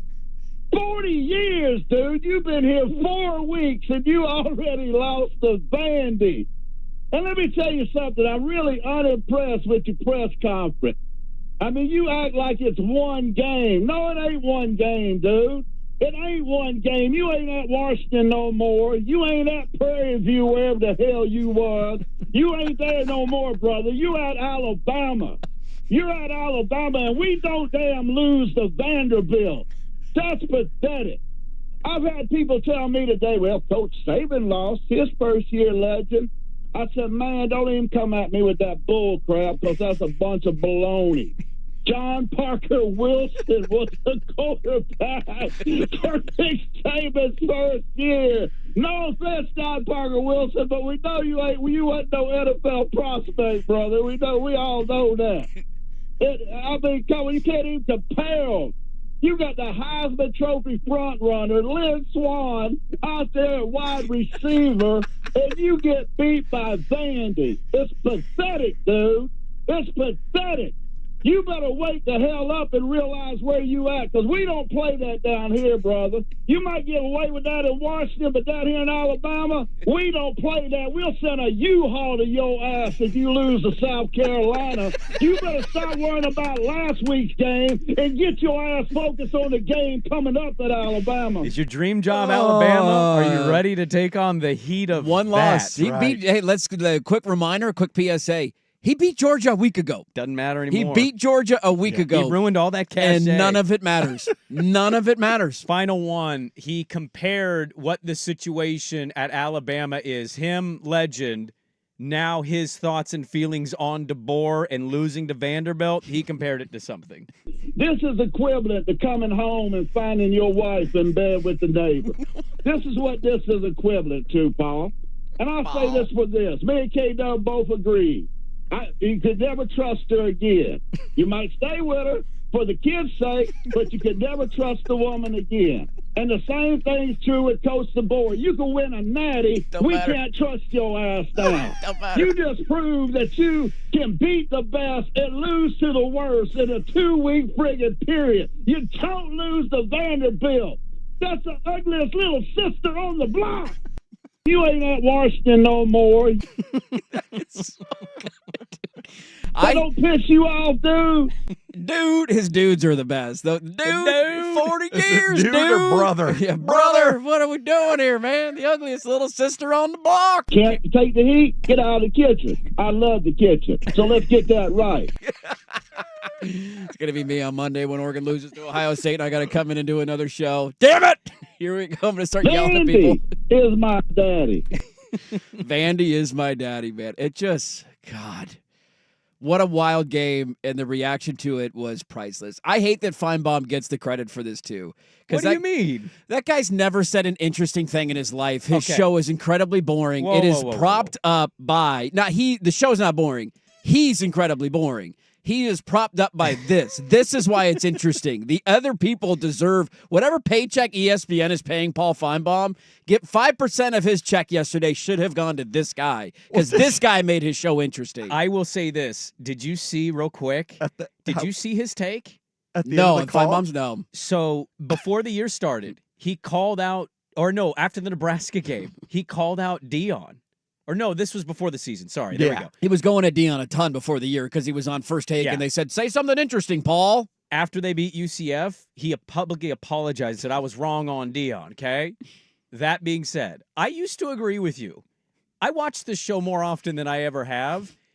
What he has created, I don't disagree with the tone. It just is like, welcome into the radio Hello, I'm program. Paul Feinbaum. Okay, legend, you go now. But what he has created is a community of whack job, diehard football fans. I mean, he got a guy thrown in prison who called in and admitted to poisoning trees. He also has people create GoFundMes, and they raise money for people who are very poor and very sick or dealing with it. So you can think some of the things. Did you hear his line, though, at the end of the call? Who, Feinbaum or the callers? No, Feinbaum, after the caller was done. I don't remember his line. What did he say? I was like, wow, I feel like I need a cigarette after that. I mean, they're this was his show yesterday. It was just these. So I could wish my boot right up your ass. These loons just calling in and losing their minds, man. It's unbelievable content, but I want to give the proper credit to the proper people. These are the people that deserve Whoever it. the producer is screaming calls with his hand on the dump button doesn't get paid enough money. Double that guy's salary. His legends ranting about his wife, his neighbor sleeping with his wife. You don't lose to Vanderbilt. We'll send a U-Haul to your ass. Can't take the heat? Get out of the kitchen. I love the kitchen. So let's get that right. This is the whole, some people have that, uber aggressive ego. I can do anything and coach anywhere and win anywhere. This is the whole argument about, you sure you want that job? You sure you want to replace that guy? You sure you want that? You sure you want that job? Because it took 1 week and they want him gone. They were criticizing him for not tucking his shirt in. He looks like a slob. Malachi Moore. Really? That's a thing. This is all over the internet. Malachi Moore, did you see what he was doing at the end of the game? Yeah. So he's like, shoving the Pavia kid's head in the turf. He's throwing his mouthpiece. They're pissed that he's not getting suspended, and they want him to pay some sort of punishment for throwing a tantrum, although legend on that call did defend Malachi Moore yesterday. They have lost. You lose one more game this year. They can still go to the playoff. It doesn't matter. Like, they're going to try and burn down that guy's house if he loses one of his next 2 games. Well, but that defense doesn't change at all. No. They might be able to lose against South Carolina, because if you can lose to Vandy, I've opened up the idea you could lose to any other team on your schedule with that defense. Did you see the comparison? So Joe Klatt went on a show in Birmingham yesterday, and it's a show that I just keep an eye on from time to time. It's like Next Round Live, I think, or something. They just talk SEC football, basically. Sure. And he was on yesterday, and you know who he compared Alabama this year to that made them all lose their minds? He said, you're no different than a 2007 Lincoln Riley Oklahoma team. You're going to have to score 45. You're a Big 12 team this year. Congratulations. Wow. You're going to have to score 45 in every game to win, and sometimes that might not even be enough. And the hosts looked like they wanted to murder him. The honeymoon's over. Yes, it is. It is over for him in Alabama. I can't believe they lost that game. I mean, you can't lose that game. And look, you can't lose that game. Final thought on it. 40? You gave up 40 to Vandy? Oh my God. I haven't gotten over the defense. DeBoer had his own problems offensively in the first half of that game. It did. That defense could not get off the field. No. Unbelievable. They don't have an identity, man. And Diego Pavia. It's a wild trend of him constantly playing down to teams last year. He's an unbelievable, like, nobody doubts his brilliance as a coach, but the way that they played down to so many teams last year was always a bit of a red flag. You can't help but wonder internally. It's not that he's not preparing. It's not that his message has changed. Of course he is, right. There's got to be something where, like, the preparation... How does that happen? Or the level in which he is focused on an opponent matches what his team is doing. And so when they play Oregon and they play Georgia, oh, my God, they're unstoppable. Yes, they look unbelievable. You play Vandy, you play Arizona State, right. You play Stanford. Well, we barely won or we lost. Washington State was not a good team last year, and they needed to convert a 4th down in their own territory to win the game. If Oregon State doesn't snap the ball over their punter's head, they lose in Corvallis. Like, he had this so many times, and you keep playing with fire, eventually you're going to get burned, and he learned that the hard way this weekend. We have a lot more to get into in the radio program. Our congrats to a legendary phone call in sports radio history. We've created an entire page for guys like that. A lot more to get into. We'll get to the mail sack at 8:15, so you can send your mail sack questions in to the Vancouver Ford text line 503-864-6326. You can also put them on the YouTube chat. We'll catch those as well. It is 7:33. Dirt and Sprague back with more on The Fan. Now, from the Fan Sports Desk, a Sports Center update on 1080 The Fan. First on The Fan, the honeymoon also over for Aaron Rodgers with Robert Saleh, as ESPN's Adam Schefter reporting this morning within the hour the Jets have fired Robert Saleh after a 2-3 start to the season. He was 20-36 in his tenure since 2021. Meanwhile, the Chiefs look like they're headed for another Super Bowl. 5-0 start. First time the defending champions gotten off to such a start since the 2019 Patriots. They handled the Saints on Monday night 26-13. Major League Baseball playoffs with something a first time ever doing. All 4 divisional series are locked up in a game apiece. The AL in game 2s on Monday. Kerry Carpenter, a 3-run home run in the top of the 9th for the Tigers to beat the Guardians 3-zip. Royals get 4 runs in the 4th and shut down the Yankees 4-2. National League has game 3s today. First up in New York, Mets host the Phillies. Aaron Nola opposite Sean Manaea on the bump. 2:08 first pitch. When that's over, we'll take you to San Diego for the Dodgers and Padres. Walker Buehler opposite Michael King. Complete coverage on 910 ESPN. Portland starts at 1:30. More sports scores and stories in 30 minutes. Jason Swigard from the Fan Sports Desk. Listen live or on demand at the Odyssey app, the Fan's desktop player, or tell your smart speaker to play 1080 The Fan. Your favorite fan shows are on YouTube.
This is Dirt and Sprague on 1080 The Fan. All right, shorter segment here. We went a little long on legends. Sometimes that'll happen to you. You know, you get caught up talking SEC football, gets you all fired up. Put some pressure on somebody. The more details are coming out about Robert Saleh getting fired, and this was from Diana Rossini, who said Woody Johnson's decision to fire Robert Saleh might seem surprising, but he views this team as a ready to compete now and wanted to make a move to get things on the right track before it was too late. And then you read a report that he just showed up today like he was good at game plan and getting ready for Monday Night Football. We're back in town from London, and ownership just walked down and we're like, hey, you're going to need to pack your stuff up and get the hell out of here. Yeah, defensive players were shocked, according to the report from Jordan Schultz, not 1080's Jordan Schultz, the other Howard Schultz's son. The Starbucks Jordan Schultz. Starbucks Jordan Schultz is saying that players were shocked by it. He showed up for work as usual, was game prepping, and they just walked down and all right, see you later. I mean, if you're going to fire me off of a trip to London, can you at least fire me before I fly back? Like, can I just take a vacation in London at that point? Like, if you're going to fire me. Become the new Ted Lasso? Just, coach soccer. Give me a Lane Kiffin here. Give me the tarmac firing. I'll say, okay, I'm going to hang out overseas and have some tea and crumpets. You're still going to pay me, and I'm going to enjoy a nice Europe. I'm going to fly my family out. We'll enjoy a nice European vacation, and I'll check back in with everybody in a month. They're an interesting team, not in the I think they're good this year. I think their season's cooked. They have all the signs of, red flags going on there. Yeah. I don't like their owner, like, at all, not even a little bit. But they are interesting if Rodgers hangs them up and this becomes a total restart. You can say that the ownership's bad, and that certainly, like, kind of runs down through things. Also, you're seeing in D.C., you make the right coaching hire and you draft the right quarterback. Look what can happen. You can maybe turn things around. They still have got, like, Quinnen Williams ain't going anywhere. Sauce Gardner's going nowhere. No. So, they've got pieces where it might be interesting to somebody next season. I don't know what this year will be. I tend to believe even if they make it as a wild card or some, garbage division winner because that division's not very good, I'm not buying them as a contender. No, I mean, what's the winner of that division going to be? A 9-win team, it looks like right now. Maybe 10 at most, depending. Maybe we'll see how Buffalo is. Yeah. Hits the next gear and they win on Monday night. It is funny. There was clips going around on this yesterday because Rodgers was awful, and he has been awful. There was a stat floating around where he now has as many 3-interception games as like Zach Wilson did in his 11 starts with the Jets, which is an alarming number because he was supposed to be the guy that settled everything down. And Shannon Sharp is not somebody that I always agree with, but he was yelling yesterday about the idea that for years we blamed, when the Jets would lose, we would blame it on the quarterback. We'd blame it on Zach Wilson, or we blame it on whoever was playing. And now that it's Aaron Rodgers, we're finding other things. Now it's Saleh's fault. Now it's somebody else's. Like, Aaron Rodgers has been ass for the last 2 weeks. Yeah. That's Shannon. Keep it Shannon. We're trying to have a debate here. Stop. Damn it, Shannon. We're trying to. Shannon, you're live. He always does this. Right in the middle of a segment. Can he just stop already? I mean, you're making a great point, Shannon. I'm trying to defend your point, and you're not. Shannon's going to Shannon. It's a lucky lady. And now it's not the quarterback's fault. It's everybody else's fault now that Aaron Rodgers is the quarterback. It is interesting how that hilarious turn, because everybody the last 2 years would say, why did the Jets suck? Zach Wilson. Yeah. Now their quarterback still sucks, and it's the offensive line and Hackett and Saleh. We got to fire Saleh. It's like, dude, maybe Aaron Rodgers is just washed, and he's too old, and he's spending his time in the offseason focused on other things. Like, every time they have a miscommunication when he's throwing a route and Garrett Wilson breaks off or does another thing, and they have a conversation on the sideline, I do go a little, like, get off my lawn old manny of, like, if you wouldn't have gone to Egypt for a week in the training camp and you were there running routes with your guys, maybe that's on the same page. I don't know. Maybe if you studied more film instead of getting stuck into internet wormholes on conspiracy theory, you'd have a better feel. Maybe it'd help you out a little bit. Maybe if you would age with the current game and not be so steadfast and throwing quick slants in every audible you do, Van Ginkel wouldn't pick six you. He saw that coming a million miles away. Yes, because the guy won't change. No. And that, that's the interesting thing about him is, like, when he's great, you give him his flowers. But he should be no different than any quarterback. If Orlovsky's take is truly like, I'm a backup, I can't call out Hall of Famers, then that logic should also say you can't call out starting quarterbacks either. I don't get into the hot take stuff. I don't watch those shows much. I thought that was hilarious. That was his defense. I can't call criticize him Hall out. of Famers. Yeah. because I was a backup. You shouldn't criticize starters then. Like, your job is to assess what's going on. And I'm sorry, he threw 3 picks. I watched the entire game. He was the reason they lost the game. The Van Ginkel one was bad. The second one's not getting talked about nearly enough. He overthrew Lazard by 6 yards. Yeah. And the third one, he underthrew and never communicated with the receiver. He just chucked it up as quick as he could. Gilmore picked it off. Those were all 3 on him. So he's not having a good year. Of the 2 that tore their Achilles, Kirkers is the better player. He looks like it right now, yeah. And so it was hard for me to buy in this year. It was mainly the noise off the field. Like, he might be a VP candidate? Come on. And he said he seriously considered it, You're not a serious NFL quarterback if half your time or more than half your time is you're talking and considering, internet wormhole stuff or politics. I just can't take you seriously. So the Jets fired Robert Saleh. That's the big news in the NFL this weekend. And Jeff Ulbrich is going to be your interim head coach there in New York. One quick note, and then I want to get to a couple of leftovers from the NFL weekend to pass along. Luis Tiant passed away today. Now, that's a name that probably rings true to you. Now, I watched Luis Tiant pitch for the Portland Beavers. He pitched for the Beavers twice, right? Didn't he come back at the end of his career and early in his career? That was so Luis much Tiant fun. is a famous Red Sox pitcher from back in the day, and he had one of the most Giants, didn't he? I No, believe the A's. A's, yeah, probably A's. It's obviously way before my time. He had one of the most memorable windups of all time. But he was always in love. He loved a great relationship with Portland because when he was in AAA, he came to Portland from, I think, Charleston, and he said when he was in Charleston, the racism was just like early 60s. Racism just rampant. Like he couldn't go anywhere. And then he arrived in Portland and he was like, this is a mecca. This is a great place to be. And he fell in love with the city. He went 15-1, threw a no-hitter, and then went on to have a great MLB career and then came back to pitch in Portland That's after sad. that. Yeah, he would spin his body all the way back so he was like facing center field in his windup. Yeah, think like Johnny Cueto, but and maybe when more he did, extreme. the whole crowd would go, as he spun, we would go, Louis. And then he'd spin and fire to home plate. It was awesome. How old was he? He was 82. He just passed away. Right. Well, and he came back at the end of his career. Yeah, I remember my dad was, telling me stories about going to watch him pitch at Civic Stadium when he came back in his like So much 40s, fun. still pitching and just like hanging on one of those, like Bartolo Colon, was like still pitching in Mexican leagues. Luis Tiant did that. And so R.I.P. to Luis Tiant, who is connected to Portland and one of the great Red Sox of all time, passed away at the age of 83. Retire his number, Portland Diamond Project. Let's do it. Once we get our team, we're retiring Luis Tiant's number. I like it. Let's get to a couple of more NFL leftovers. I'll get to the baseball playoffs coming up top of the hour. Bad Blood, is it back today? Is Bob Costas a homer? And every series is tied. How about that? We'll get to that coming up top of the hour. But first, some NFL leftovers next on The Fan.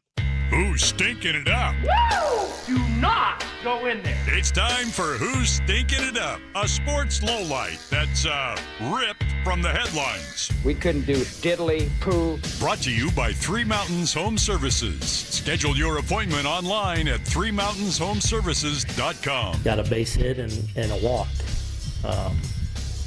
in a game. Like, I get it, but like hitting's hard. You're not going to hold them down long. Yeah, there's Aaron Boone in the postgame. Yankees blow game 2. They lose to the Royals and never really got the offense going. How do they lose to the Royals here? You cannot lose to the Royals. Can't lose that game. The series is all tied. It's great for the divisional round matchups that they're all even. I got a stat for you on Aaron Judge that is it alarming? Who's stinking it up? The Yankees in game 2, brought to you by Three Mountains Home Services. Make your home services delightful at the pros tackle the projects you need completed. Schedule appointment online. Three Mountains Home Services. That's threemountainshomservices.com.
Let's go! Where Dirt and Sprague crunch the hot topics you want to hear. What's the pressure? Don't sit here and act like there's no... We get nervous teeing off in front of a gallery on the 10th hole at Eastmoreland. Crunch Time, brought to you by Crunch Fitness, with memberships as low as $9.99 per month. Find your Crunch Time in Portland, Vancouver, and online at crunch.com. Hey, Crunch Time, brought to you by Crunch Fitness. Memberships as low as $9.99 a month. Find your Crunch Time in Portland, Vancouver, online at crunch.com. We'll get to some baseball stuff coming up top of the hour. Did you or did you not watch the baseball yesterday? I have an Aaron Judge stat for you and a stat from the divisional round that is very cool. So all of that is coming up here in about 10 minutes. Don't forget the mail sack at 8:15. Get your questions in, 503-864-6326. People texting in about... Baseball yeah, brother. stuff! Watching the Luis Tiant pitch at Civic Stadium, so some fun memory lane stuff for people with the news that came out today. I was not familiar with him, so I was glad Luis that Tiant. you shared what he was to the Portland baseball scene, and Swag sharing the Luis. Yeah, go his windup. You will pull up old YouTube videos of Luis Tiant. He's a ton of fun to watch, spinning around. He just had a ton of energy and charisma, and he was such a fascinating guy. He was just one of those guys that was just so happy to always with a smile on his face, to enjoy the life that he had. It was very cool. So R.I.P. to Luis Tiant. We might have a quarterback change in the NFL. Heading into an opponent where I would ask, why would you do it this week and not last week? Did you see what Gerard Mayo said after their loss this weekend? He came out and was very non-committal to their quarterback situation and basically said the only way they won their game, it was unsustainable, and they are strongly considering a switch to Drake May. They play the Texans this weekend. Well, I mean, it's not a great opponent. I would argue, is there any opponent this is good for? Like the Dolphins, I don't think Drake May was going to beat the Dolphins. You can maybe make an argument Drake may have been worse, and Brissett was awful in that game. You have to see him. I made this argument week one, and the pushback in Boston is, well, the offensive line's going to get that kid killed. It's not going to be good. Like, is it going to be better in week 8? No. Week 9? Is it going to be better next year? Are they going to have it better next year? That team is a disaster. They are very undisciplined. They lost that game, obviously, by a toe. They also lost that game with penalties. They had so many stupid false starts. Yes, they did. And pre-snap penalties that kept backing them up and putting them into first and long, second and long, third and longs. There was no way they were going to win that game. So they're a very undisciplined football team. They lack significant talent. The best thing for them is the receivers. But Brissett was terrible. So, yeah, the Texans are not a good opponent defensively. I get it. They're probably going to blitz the hell out of him. You were going to play him at some point, and I never really understood the argument of sitting him for the first couple weeks. Well, the whole argument that people try and make is that their offensive line is so bad, you're going to get him killed, and he's going to lose confidence and all that. Sit him for a season then. You want to sit him for a year and say, look, we're not going to let this kid take big hits and lose confidence. We're going to put Brissett and a bunch of scrubs out there. We know what we are. And try to secure your offensive line improvement. Get a top 3 pick and go draft an offensive lineman. I think I'm largely in the camp. End of the year, last game of the season stuff. Like Mahomes did that the year Alex Smith was the starter. Okay, you want to get him a start. The game doesn't matter at all. Fine. I think I'm in the opinion, start the guy week 1 or sit him for the year. If your situation's really bad, sit him for a year. Let him see what's going on. Don't put him in really bad, uncomfortable spots. Try to shore up as much as you possibly can your weaknesses to help him be protected next year instead of, we're going to throw him to the wolves of D'Amico Ryans. That didn't look good for Caleb Williams. No. And I can't imagine it'll look good for May, but I've also seen enough Brissett to say, well, maybe May will at least sling the ball and be willing to take chances. Yeah, the tough part with all that, though, because I understand the argument of, like, you don't want a guy to just get obliterated back there. And watching Caleb, have that happen to him earlier this year was not fun, and he looked disheveled after that game. My only question is, what if your offensive line sucks next year? Because it's like you suck. The Patriots suck. It's one of the worst teams in the NFL. Yeah. That's not going to change. You think all of a sudden you're going to show up next year, you're going to have one of the top 5 offensive lines in the league? They may not win a game the rest of the year. No, I think this is going to be another survivor pool where I lose in week 1 to a team that goes 1 and has 1 win all season. I don't see New England. If you can't beat the Dolphins with what's going on with the Dolphins at home, you're not winning another game this year, man. Well, football will always football. It will always football, but that's the funniest thing to me about that argument, because I do see it, I understand it, but they're going to suck. We think all of a sudden next year they're going to be great. And he's going to have all these weapons to throw to, and their offensive line will be elite. Now we play him. They're going to be terrible again next year. So guess what's going to happen to him next year? He's going to get beat up. They're going to have a bad offensive line. They should be focusing only on offensive line. They should, because their offensive line is terrible. Draft the best tackle or figure out what you're doing in the draft to trade out because teams are quarterback desperate. Go get a couple picks. Draft linemen, sign a veteran. Like, do whatever you can to make that line far better than what it's been so far. Right. So that's the news out of the NFL today. On top of Saleh getting fired is that the Patriots might be making a change at quarterback, and they take on the Houston Texans this weekend. You know, did you see the Raider report, too? Devontae Adams? No, I didn't see the latest on him. Well, he's supposed to be on Kay Adams' show today, but he canceled his appearance with her. He tweeted out or he Instagrammed a photo of Edgar Allan Poe, so many people thought, oh, my God, the Ravens. Because that was the first takeaway, was the Ravens. Yes. Because, quote the Raven, nevermore.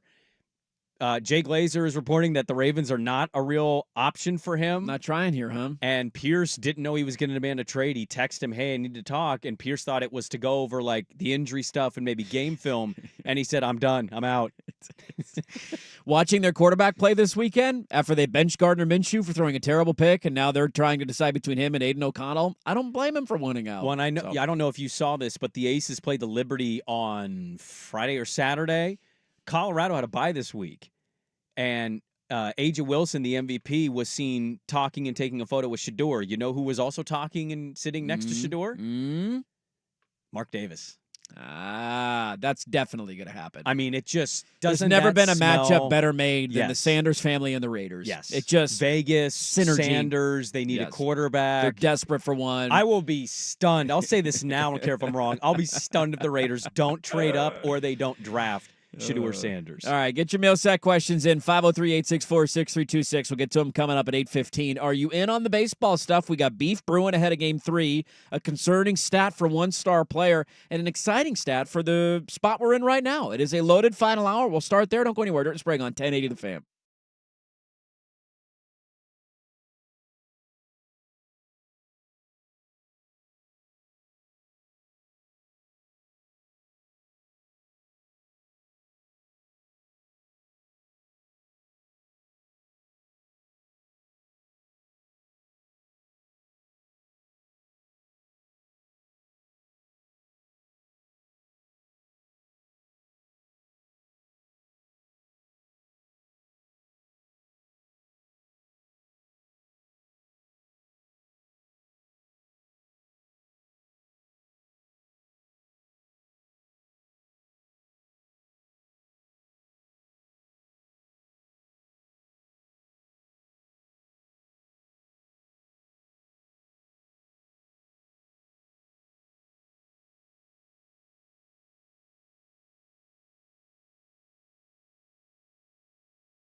Danny and Dusty, always live on the Odyssey app, is KFXX, KWJJ, HD2 Portland, 1080, The Fan. I have a terrible mustache. I look like a conquistador. An Odyssey sports station.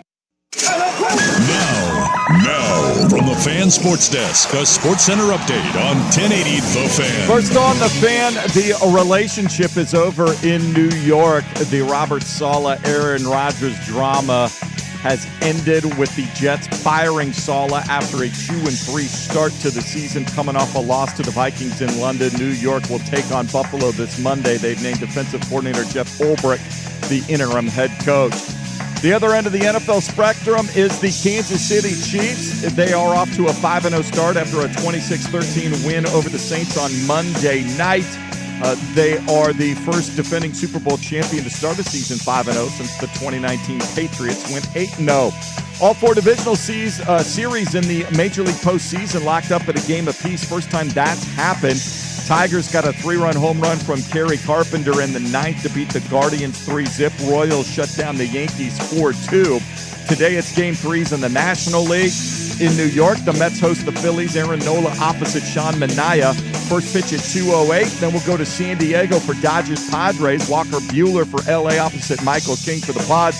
Complete coverage on 910 ESPN Portland begins at 1:30. More sports scores and stories in 30 minutes. Jason Swigart from the Fan Sports Desk. Listen live or on demand at the Odyssey app, the Fan's desktop player, or tell your smart speaker to play 1080 The Fan. The Hot Corner, now in its new time. Tuesdays at 7 after Isaac and Sue on Portland's sports leader, 1080 The Fan. This is Dirt and Sprague. I mean, how does a tiger get in the bathroom? He almost killed me. Hey, bro, you mind putting on some pants? I find it a little weird I have to ask twice. Pants at a time like this, I don't have any. With Andy Dirt Johnson and Brendan Sprague. Hey, it's a little too early for being that loud. Hey, too late. It's 0600. What's the O stand for? Oh, my God, it's early. Dirt and Sprague on 1080. Okay, I'm gonna get on that. Just give me a minute. Joyce is very upset. Flo, we've discussed this. Mornings are for coffee and contemplation. Coffee and contemplation. The Fan. Hey, let's do this. Final hour. Dirt and Sprague here on Portland's sports leader, 1080 The Fan, 99.5 HD2, the Odyssey app, live on YouTube as we are every day. Wake the hell up. Apparently my camera's a little slow, so if you're watching me in robotic form, welcome in. Hope you're having a great day. Yeah, I checked with Joey. We have to reboot the whole thing, so we'll have to wait till after the Enjoy show. me in slow motion, man. Yeah. It'll be fixed by noon. I'm even better looking in slow motion. Go. My receding hairline looks a little bit better when I'm not moving rapidly. So that's what the people in Ohio tell me. The robot.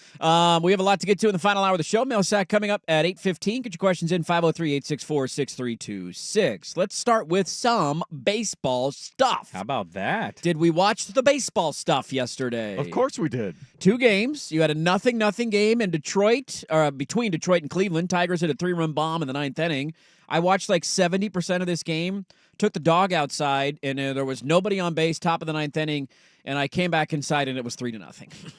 Okay, cool. Good timing. I committed a lot of time to this game, and then didn't even see the only play that mattered, and the Tigers won 3-0. right. And then in the evening, I had the multi-view going Monday Night Football and So the did I. Yankees Yeah. and Royals, and the Royals went on to win. Fun fact for you, this is the first time in Major League Baseball history that all 4 division series are tied 1-1. Really? How about that?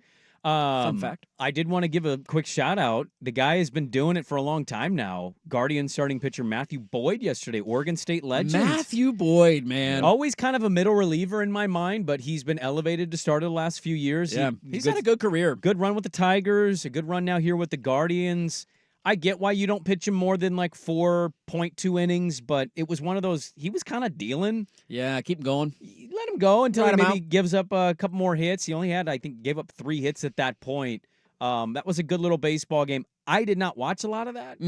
I got caught up in an internet window and customer service dilemma. You're trying to get new internet. It didn't go well for you yesterday. No, I went from one company who I thought had poor customer services to a new company who just outright canceled my appointment and didn't tell me in the window. And so my entire Monday was around that window and I found out after the window. So that was a great start. That's great after you wait around for a couple of hours and nobody shows up. What happened to customer service in America? It's a lost art, man. Nobody cares anymore. When did we decide we just are going to stop caring about the customer? That used to be one of the most important things. A Clinton thing, an Obama thing, a Bush thing, a Reagan thing. Who do I blame? I need to blame somebody. Treating the customer right. The customer's always right. Kotek problem, a Brown problem, a Kitzhopper problem. I think we blame them all, man. Okay, let's blame them all. I'm blaming everybody. We need to bring customer service back. We do. Make customer service great again. Yes. That's my motto. It's a policy platform I can get behind. I missed actually all of that game. I dual screened the Yankee Royal game with Monday Night Football, but I had financial stake on the Monday Night Football game. A little more interested with the money involved.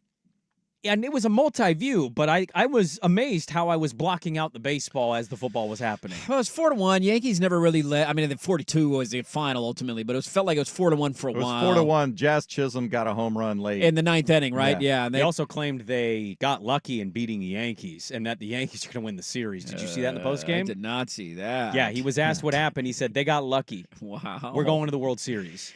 This is an old man take that I will reiterate. I feel like I share every postseason. 2 thoughts on the Yankees. One, I really miss old Yankee Stadium. Their new stadium sucks, and the view behind home plate's awful, and it's a bunch of empty leather chairs. God, I'm rooting for the Royals. And it just that used to be one of the best atmospheres in all the sports was old Yankee Stadium and the vibes that would be created there. And now it's just gone. So well done, Yankees. Did you just give me a 2010 opinion? I did. I reiterate this every postseason. It's been a long time since they've been. It's been a very long time. That ballpark sucks, dude. It was like 9th inning, 4-2, and there was like 15 empty chairs behind home plate because that's all you see during the game usually, unless there's a ball in play. Sure. The only shot you get is behind home plate. At least in L.A., I know Mary Hart's old ass is going to be sitting back there. She'll beat the traffic eventually, but her old ass is going to be there yelling. Sajak's there. Rob Lowe's there. Yep, Magic. That with the combination of their stupid facial hair policy just makes me hate them. You have a lot of really old hot takes coming in. It's so dumb. I don't know how the Players Union hasn't,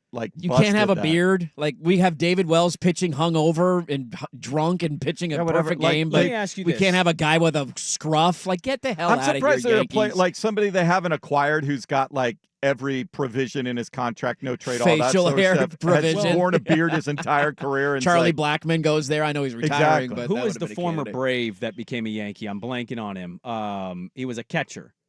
He had a good little run with the Yankee. I don't know why I'm blanking on his name. Brian McCann? Brian McCann. Yeah. McCann had facial hair and looked so weird as a Yankee because he think didn't about have Johnny facial Damon. hair.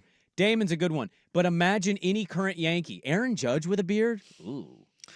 He doesn't really have beard face. Neither does Stanton, but some of their guys got beard face. They could pull the look off. Garrett Cole needs facial hair. Yeah, Cole He's could got do kind it. of a fat baby Okay. face like me. Like, that guy's got to Soto have a could 5 probably o'clock do it. scruff. Well, I'm reading a book right now, a sports psychology book, and there was a blurb I read yesterday about Kerr and Doc Rivers and how they're kind of old fuddy-duddies in this way. They have been battling as coaches this new age flow of players at halftime constantly. First thing they do at halftime is they go sit down and they grab their phones, they sit down, and when the coach comes in, they're all looking down at phones. They're reading Twitter, they're looking at stat lines, they're texting hot chicks.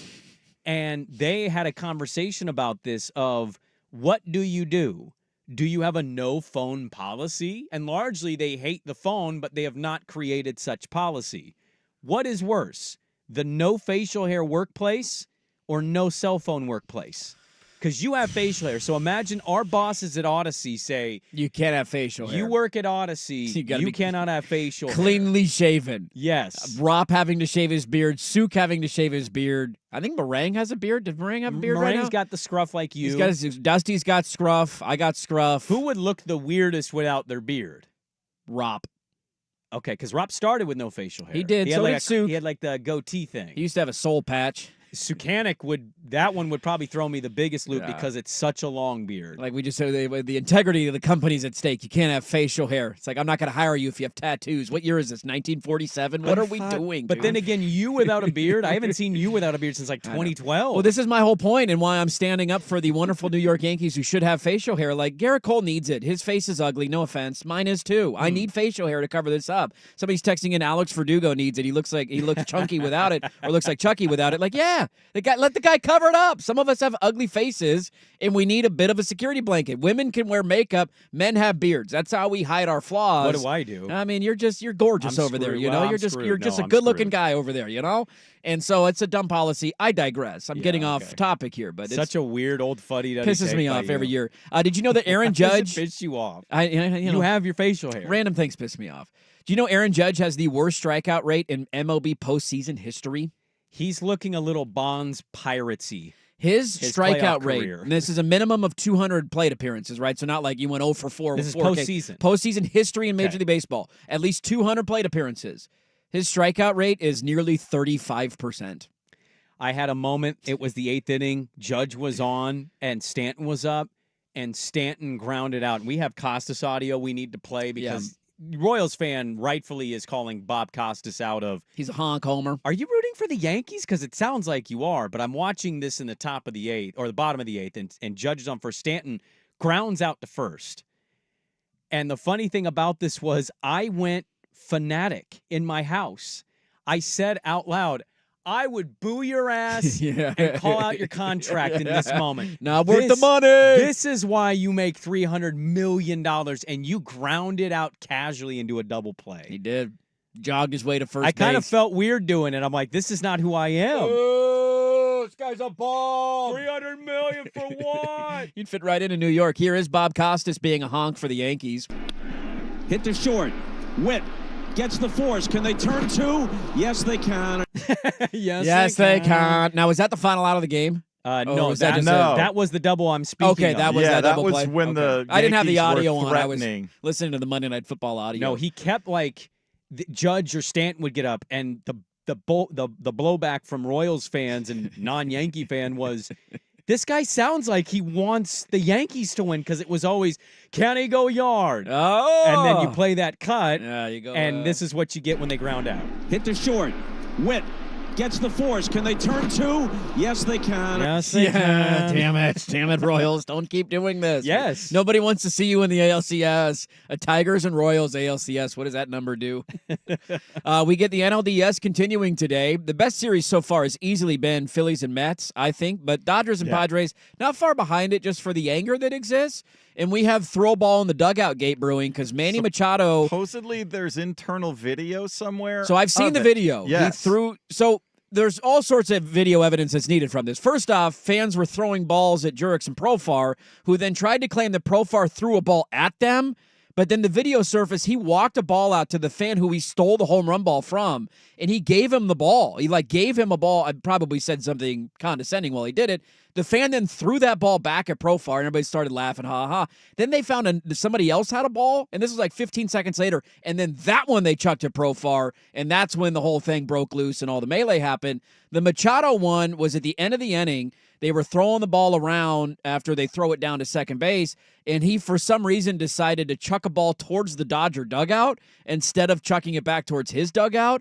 And it, I think, hit the little, fence area in front of Dave Roberts that then led to everybody yelling at Manny Machado, and Flaherty was screaming at him the entire inning. So we have throw ball at the dugout gate. Does anybody get drilled? Walker Buehler on the mound tonight for the Dodgers. If you have Walker can hit guys without trying to hit guys. If you have a dog in the fight in the AL, I understand it. But if you don't, the juice is clearly in these playoffs in the NL. Not even close. That Petco's going to be nuts. I can acknowledge this, and it pains me to do it. My team is an afterthought at this point. The Giants suck, although I'm glad we're finally firing the nerds, so maybe this will save us. You hired Posey. Dodgers and Padres is easily the best. I mean, that's Mets, Phillies, dude. Mets, Phillies. I'm saying NL West. Sorry, NL West. Gotcha. Dodgers and Giants has always been the thing, and the Padres have largely been irrelevant. They're now relevant. This is the second time they played in the playoffs in the last couple of years. There is serious bad blood there, and the same goes for Philly and New York. Did you see Tatis in the outfield doing the Key and Peele? Yes. Hip gyrations at the crowd? He was also walking around with his legs spread out like he was dragging his balls on the grass after he hit another home run. There was one video from the fan, a recording, and he was hip thrusting at the fans. And one guy's like, "You got small balls, dude." Little ball, that's what we're calling them, little ball Tatis.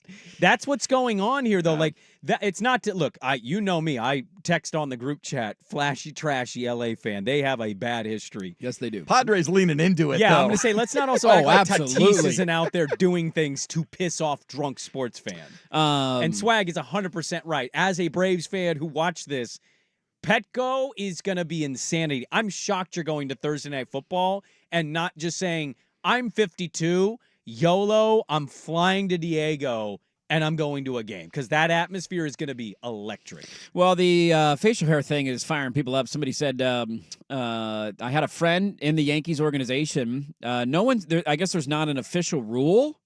It's just an unwritten rule, and the players respect the rule.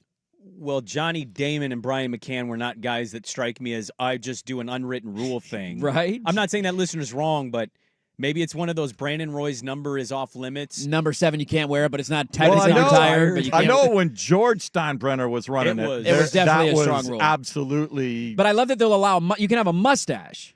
You've always been Mustaches allowed are to have okay. a neatly trimmed mustache. Yes. Well, beards are kind of like, if you think The only about guy it, that really pushed the limits was Goose Gossage when he was pitching. He for went a him. little, a little down the side, little dangle on the it side. got Sam Elliott-ish. Am I wrong in saying like beards had a little bit of the tattoo taboo vibe for a Definitely. while in corporate America? Definitely. Like, how dare you have a full face of hair? Like, have a mustache Right. and nothing else? I had to confront this in my family like 10 years ago. I had a cousin who started to get tattoos, and there were family members that were like, "You going to take those into a job interview?"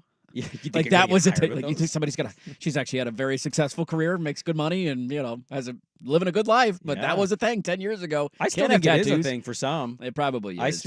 I've had comments of tattoos. Huh? Huh? Really gonna go that Visible route? tattoos? Come on, man. I know people that won't get visible tattoos. I'm not letting you around my kids. Somebody said my girlfriend won't let me shave my beard all the way because she says I look like a kid without it. I'm in the same camp, man. Let people grow facial hair. That's all I'm saying. There's your baseball segment. We get 2 game 2s. We will wrap up the show talking about those 2 o'clock and 6 o'clock.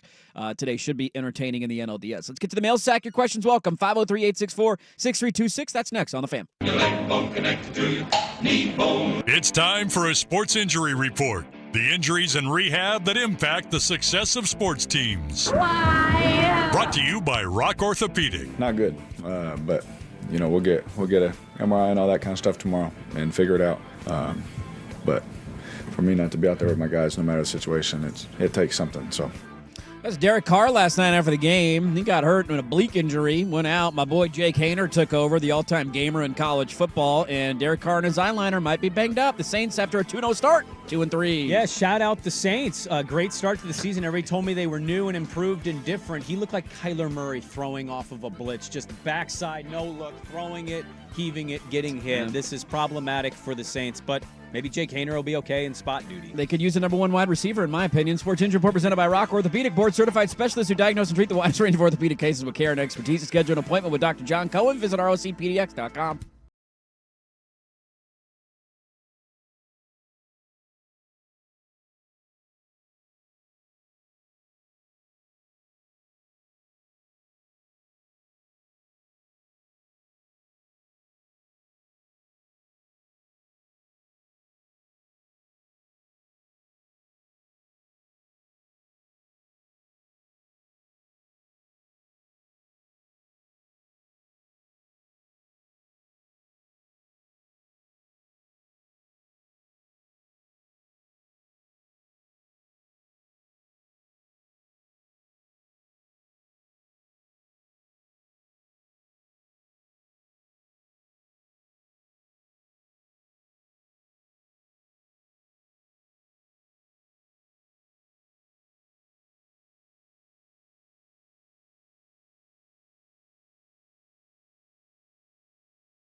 is Dirt and Sprague on 1080 The Fan. All right, welcome back in, 8:22. We're already talking about our Sprague in the line picks for this week. Andy is my daddy. Andy is my. I think the Dolphins are my daddy after this weekend. I, for some reason, gambled on the Patriots. That was smart. The honeymoon's over. Yeah, it is. It's over. You know what my Sprague in the line record is now? Oh, my God. Can we not do this? 6-12, dude. We probably do too much gambling talk already on this show. Nobody cares that depressing. you suck at gambling. It's depressing, man. You think?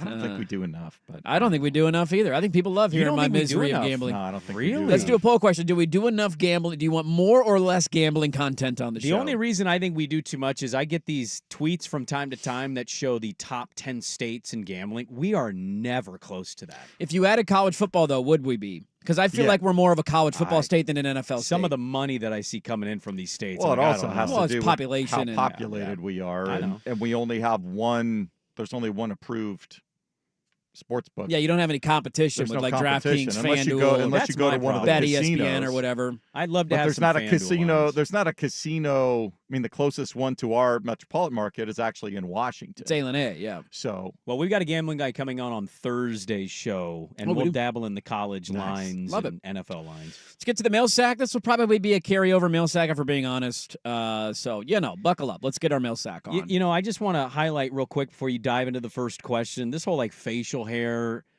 it's offensive to people who are follically challenged on their face. Who can't grow the facial hair? I mean, I looked disgusting this morning because I can only grow a pubescent mustache and chin hair. And if I don't shave it, it looks even worse than my face already looks. I think you should keep the pedo stash. No, I don't. Let it ride. I don't think that's no. See how long it takes for somebody to call the cops on you. You know who wouldn't be riding? My wife. If I kept it, no rides. No rides. Okay, I'm not going to say that. Mail sack question. What kind of advice would you give to somebody looking to make a career change and get into the sports media industry? Don't. Don't do it. Don't do it. I'm not kidding. Do you make good money? Don't do it. I will never forget my first conversation. I was here at the Fan as a part-timer. I did Oregon State stuff, and I filled in behind the scenes on stuff. And we had gotten the night show, and it was about a week before Sukanik offered to sit down. And I will never forget the very first thing he said to me: "Don't work in this business. Do not Get work out in this now. industry. Get out now." I could never do now what I did 20 some odd years Impossible. ago. No. Internships don't exist basically in the Nope. business. That's how I got my start. That's how you got your start. But anybody can do a podcast now. So Yeah. I would say keep doing your job and just start doing a podcast and Yeah, if make it's a- all your mistakes and figure it out. And then if you create something, find the niche. Find the niche. Like some people, everybody loves the NFL, right? It's very impossible, it feels like at times, to break through into the NFL world of you want to be Mina Kimes because you're smart and you watch tape and you know. Cool. How do you get past and to the Mina Kimes stage? Yeah, You right. largely will not. Find a niche. UFC. I know, and this is not for every WNBA. I Yep. still think is lacking in a huge way with Yep. media coverage. There are niches kind of everywhere. You got to find a niche. Do not quit your job and get into this business. It will eat you alive. It will not reward you. It will chew you up and spit you out. And before you know it, you go, "Oh my God, I'm 45. What the hell happened? What happened here?" I've already gone through the chewing part. I'm just waiting for the spitting out part, which will come at some point in my career. Oh, I'm you're sure. going down with the ship. I am going down with the ship. Yeah. Based on our off-air conversations, Dirt is going to be here until the ship is sunk. You got to fire me at some point. Dirt will have a sword and he'll just be going into the I'm water. going to be Captain Jack Sparrow standing at the very top. Onward! There we go. You have to choose only one: World Series Game 7, Super Bowl, Stanley Cup Game 7, or College Football Championship, and your favorite teams are in each one. Easy elimination number one is the college football championship. I've been to a college football championship with my team in it. Too corporate. It's not at a good site. Usually it's too corporate. Don't like it. I'll also eliminate the Super Bowl from that. You said my favorite team is in this, Your though? favorite team is in Favorite this. team. So your This- team's playing this in it. one's easy. Oregon State playing in a national championship game. It's so corporate. It's Oregon State gross. versus Georgia. Are we at the Rose Bowl National at least? champion. You don't know where the location's going to be. It Yeah, the spreads title around. game gets bid out every year, like Every the Super year? Bowl. Yeah, now. but It like, can what be- if it's in New Orleans? The one I went to Ugh. was in Phoenix, and it was in that, Cardinal Stadium or State Farm Stadium or whatever the hell they call it. I'm going Game 7. NBA Finals, Portland's hosting. NBA Finals wasn't even an option on your Game 7, Climate Pledge Arena there for the Kraken to win their first cup with the Stanley Cup in the building and then being there as they skated around. Are you kidding Can me? I mean Pretty no disrespect badass. here with this comment? You want to choose hockey, you choose hockey. You do that hockey. You acting like the Kraken in a Game 7 Stanley Cup means anything to you. You were a Canucks fan 2 years ago. Stop acting There like were You're no Kraken. some This is true. long-suffering This is Kraken true. fan. This is season 4. You would The choose Dan You that. just chose him 2 years ago. You were No, still. I chose them from the very beginning. We need to check. So tape you on would that. take this over the Dodgers are in Game 7 of the World Series this year. at Chavez Ravine, And you could go to that. You would take a Yankees, Kraken Dodgers? Game I 7 think so. I think, yeah. over a lifetime fandom. Is it just because it's closer and That's easier to get to? unbelievable. No, it's more about the Stanley Cup. The atmosphere. Is Okay. just- Yeah. I would It's probably disgusting what you just did. It's disgusting. I think I would go World Series Game 7. That would probably be mine. Did you end up going to a World Series game in I that have run? not. No, I did not. And they're probably never going to go back. I missed my window. You know they were whose great fault for that 5 was? years, and now they're gone. That was your dad's fault. It was. He You should've- were a poor ass Yeah. media worker. He should have foot the bill. What are we doing, Pops? Yeah, like should have been at one of those games. Come on, Dad. Come on, man. They're sitting on a pile Are they of ever going to cash. get back there in your life? Probably not. Mail sack question. I'm a Seahawk fan. When it comes to the NFL, I know you guys lean somewhat 49er. I think we could both agree that the Seahawks-Niner games are some of our most important every year. Yes, they are. Feels like we're always being forced to play at least one on a short week the Yes. last few years. Am I the only one getting super annoyed by this? Also on that subject, have you seen what the schedule makers did to Seattle? Monday Night Football to Sunday to Thursday. Oof. One short week was bad enough, but 3 games in 11 days. The 3-11 is just absolutely devastating and brutal. I'm not a Seahawks fan. There's a picture of me at 4 that you can find in a Seahawks t-shirt because I was a child and there were adults around. I like Mike McDonald. The last couple weeks have not been very complimentary of Mike McDonald. You can tell me you're banged up. Your defense should have been prepared for a Malik Neighborless Daniel Jones offense. That being said, 100%. I love this game. I went to the Thursday night game 2 years ago. Swag is going on Thursday this week. This game is a underrated NFL rivalry, and I will always sit in that. I love the Seahawks got good again, and I'm very bummed it's a Thursday. Both teams need this game in a very desperate way. This is a stay away from gambling game for me. Oh, not for me. I'm all in, baby. Good luck with that. I'm all in. I mean, I gambled on the Pats last week. Seahawks so, are hoping the throwbacks are the difference. Yeah, they're going to wear the throwbacks, right? Are the Niners wearing ice whites? They should. They're white throwbacks. They did that when I went. They wore the ice whites. See, Quite delightful little matchup. Another just fuddy-duddy take that is 100% spot on. Imagine being the Denver Broncos and having those uniforms and thinking, let's not wear these every week. Imagine being the Seattle Seahawks having those uniforms and saying, we're not going to wear these every week. We're wearing the so bad, the man. Kenny Easley specials. You know, I hate what I don't like about what you're doing is I was alive when they wore them. People hated them. They shouldn't. People were stupid. associated that Seahawks uniform with absolute loser. It's because the team sucked. dumb. It's not the uniform's fault. Yeah, but you looked at it and you didn't feel The Ducks used to confident. suck in their throwbacks. I love them every weekend. I don't think, man, when we wore these, Oregon wasn't any good. Yeah, but then Kenny Wheaton scored and everything changed. We got a couple more mail sack questions to get to. We'll do that on the other side. Dive back into baseball playoffs as well. And does this story do anything for you? All that's still to come in the next 30 minutes. But first, your swag with SportsCenter. Now, from the Fan Sports Desk, a SportsCenter update on 1080 The Fan. First on The Fan, it's over in New York. Robert Saleh came into the Jets facility thinking they were game planning for the Bills, and he got his pink slip. The drama with Aaron Rodgers is no more after a 2-3 start. They will take on the Bills this Monday. Jeff Ulbrich, the DC, has been named the interim head coach. Kansas City, on the other hand, 5-0 after a 26-13 win over the Saints. Kareem Hunt, in his return to the team, had 102 yards and a touchdown. KC will now enjoy a bye week. All 4 divisional series in the Major League postseason locked up at a game apiece for the first time ever. Tigers got a 3-run home run from Kerry Carpenter in the 9th to beat the Guardians 3-zip. Royals get 4 runs in the 4th, and they beat the Yankees 4-2. The National League offering up Game 3s today. First in New York, Mets and Phillies. Aaron Nola opposite Sean Manaea on the bump. 2:08 first pitch. The nightcaps in San Diego, Dodgers and Padres, where the bad blood is brewing. Walker Buehler opposite Michael King. We'll have complete coverage on 910 ESPN Portland starting at 1:30. More sports scores and stories in 30 minutes. Jason Swigard from the Fan Sports Desk. Listen live or on demand at the Odyssey app, the Fan's desktop player, or tell your smart speaker to play 1080 The Fan. The Fan Merch Locker has new shirts from the Fan.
This is Dirt and Sprague on 1080 The Fan.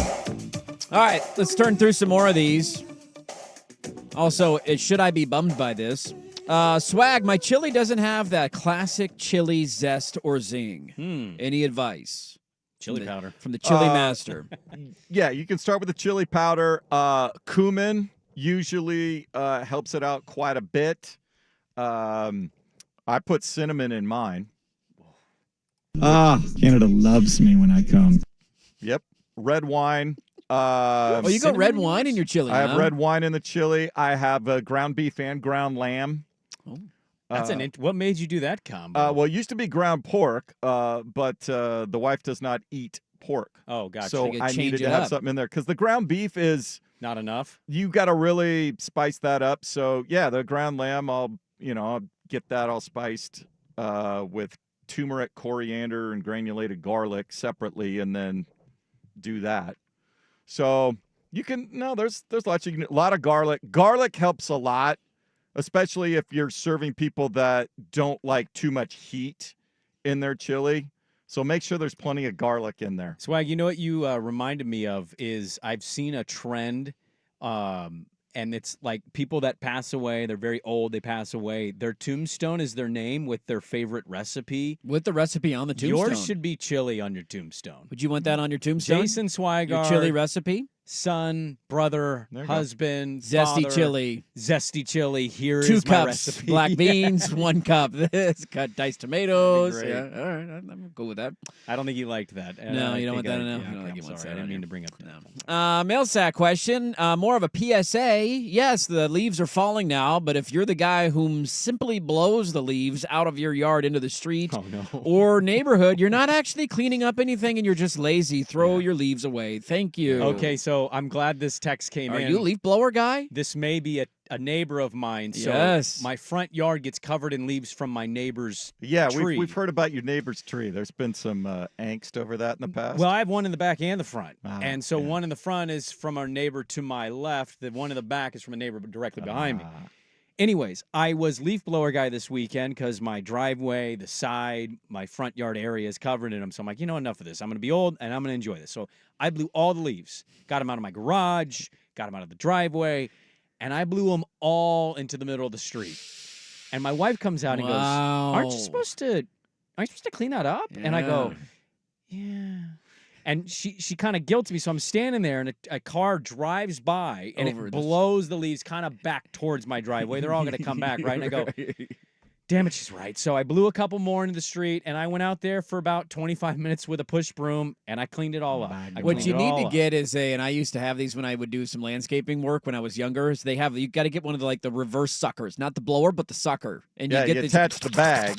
You just suck them up instead of because I'm with Yeah, you. that's a good point. The idea of raking and sweeping leaves is just awful. It sucks. It's tedious. Such a bad chore to have to do. Well, but see, if you in get the condo, sucker, we you got- just suck yeah, them we up. got the It's great. landscapers in there like 3 times a week. So I think people, when they're there, because we actually have huge land. It's an old condo complex. So it's not one of the ones where everybody's built right on top of each other and there's no green space or anything. So the landscapers come in. So if you do it when they're there taking care of the common areas, grass and trees and whatever, then you can just kind of, This afternoon, I got to do my backyard, so I'm going to have to just break those up. Yeah. and put them Now, in the this is a good debris. point. Do you have any Do you do any vegetable beds? Do you have any garden beds? We don't have any garden beds Okay. yet. We're building them for next year. So it makes really good mulch. If you can Yeah. scoop them up and put them in your garden bed and just kind of turn it a couple of times, it Yeah. makes really good mulch. I got a big Natural tree mulch. that is yet to fall yet. The problem with my current situation is my wife put fruit and vegetables in our yard debris bin. I opened that thing up. There are about 1 million fruit flies that flew out, and I went, "Oh my god, This is fun to deal with." Thank you for doing that. Thanks for that help. That's great. I am of the opinion too that you should have to, if your tree is the responsible tree, those should be your leaves. But it's in my driveway, so I'm not going to ask my neighbor to come to my Come knock on my door and be driveway. like, "Hey, I see my leaves are falling on your property. Would you like some?" Like both of my neighbors have big trees that push leaves into my backyard. They both have a landscaper. Do they come to the backyard? No. But I got to pick up their leaves. You're paying a landscaper. Send them over. You can rake them up. Those are your leaves, not my leaves. Cut the tree down. This is my problem now. Cut the branches. Jump over the fence and cut the tree down. in the No, middle but of if the it night. goes over the fence, you can cut it. These are we're talking big Oh, trees. gotcha. Like up, I can't even reach them. I'm also very small. Mail sack question. Let's see, 2 more quick ones here. What's your favorite restaurant breakfast food order? Mine is chicken fried steak and eggs. Oh, man, with a country gravy on that. It's pretty awesome. That's I'm hard to almost beat. an omelet guy. That's hard to beat. I love that, but I'm going to go omelet. I went 2 weeks ago after the show, and I just went to a restaurant by myself and sat down, had a delightful Just get an omelet. I think I'm an eggs Benedict guy. I'm a Benedict Different guy. If combos. You can do a have million different things with it. combinations, All for it. And then Hollandaise if sauce I have is- a oh. sweet tooth, then I will see if you've got a. You're right there. I'm doing great. Yeah. Hanging out with Eggs Benedict over here in the air. Yeah, man. Want to see what that looked like in the slow motion If YouTube you've got camera. if you've got a gourmet French toast, Did you like that? Because it hurt me. Is that what you do to your Eggs Benedict? Felt great to me, man. Hollandaise sauce all over your Canada mouth. loves me when I come. Last one, first give me time. some back bacon. Go wipe your mouth. Give me some back bacon. First time going to be a father here. Wife just entered the second trimester. What can I expect from now until delivery? Oh, your life is over. I mean, I don't Enjoy know. your life while it lasts. Well, do as much as you can for your wife. Remember, well, she's the one hopefully carrying the everything. kid. First of all, everything's going along smoothly as it should be. I would assume it is based on that. So if text. that's Based on the text, yeah. To assume everything's full steam ahead. My experience was anytime we were out running errands, if we passed by a McDonald's, we were going through the drive-through for some cheeseburgers. Depends what the craving is, though. Too, Yeah. My right? wife never really had. I mean, she had a couple. She was into pickles for a while. My wife had the pickle thing. but That she was always kind loves of pickles. that was kind of it. She didn't have a lot of cravings when she was pregnant. Yeah. Other than the pickles. Yeah, I think the fast food thing can vary with person to person. I know somebody that was like quite literally addicted to eating fast food during one of the pregnancies. It was just McDonald's cheeseburgers, though. It was That was just the that McDonald's was cheeseburger? Just that one. Like if you saw the golden arches in sight, we were pulling off. I had a buddy whose wife, when she was pregnant, she wanted to eat chalk. Chalk? Ooh, Yeah. that's odd. Chalk? Like not the candy chalks? No, like just chalk. Oh, there's kids drawing. I'm so hungry. Yeah. Did she eat any? She did. She ate the What? chalk. Yeah, I'm not making that up. I remember talking to him when my wife was pregnant. He was like, "Well, my wife ate chalk, so get ready for a weird thing." And I was like, "Wait, what? Did you know chalk was edible? I don't. Is it edible? She's still with us. I mean, she's still alive. She is technically Everything, still alive. everything okay with the kid? I think so. I think they got two of them. Everything's going okay with the kids. Boy, that's odd. It's Crawford. Text Crawford. Ask him. She was into chalk. She just ate She just street wanted chalk. She wanted street chalk, man. It's different than street meat. It's street chalk. Mom, the woman's here again, stealing our street chalk. The lady's over again. Those big buckets of street I just chalk? want to play hopscotch, and she keeps stealing my chalk. You sure it wasn't like the Valentine's Day chalky candies? I'm pretty sure it was real chalk. Because The way it couldn't was that described, satisfy that urge? I don't know. The way it was described to me, it was real chalk. So I'm just going with the real chalk thing. My only other piece of advice is, I know the weather isn't great currently. Play a lot of golf. If you play a lot of How many rounds did you get in this year? Let me pull it up on my Gin app. Seriously. I think I've legitimately, since I had my golf trip right the week before the 4th of July, my Southern Oregon golf trip, I think I played 2 rounds of golf after that. Wow. That's sad. For you, it's really sad. Really sad. I don't know what I think I hit it too hard This for 4 year, years. I have a number of 20 scores, but after... Okay.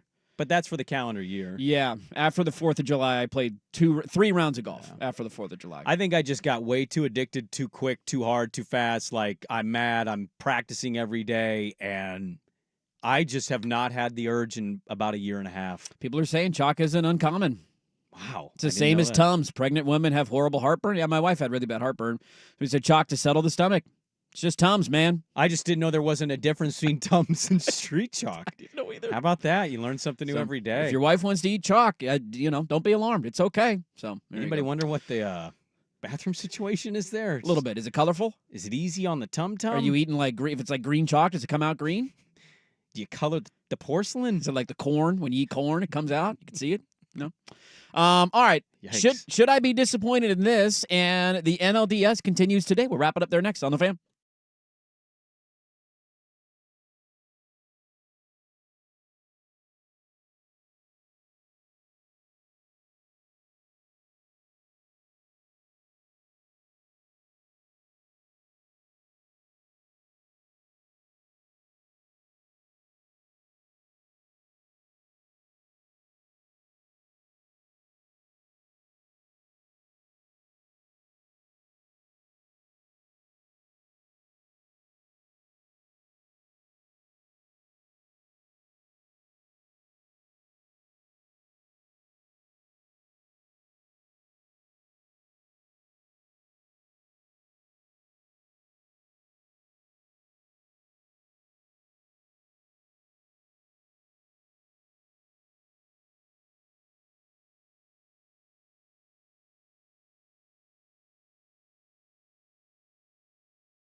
This is Dirt and Sprague on 1080 The Fan.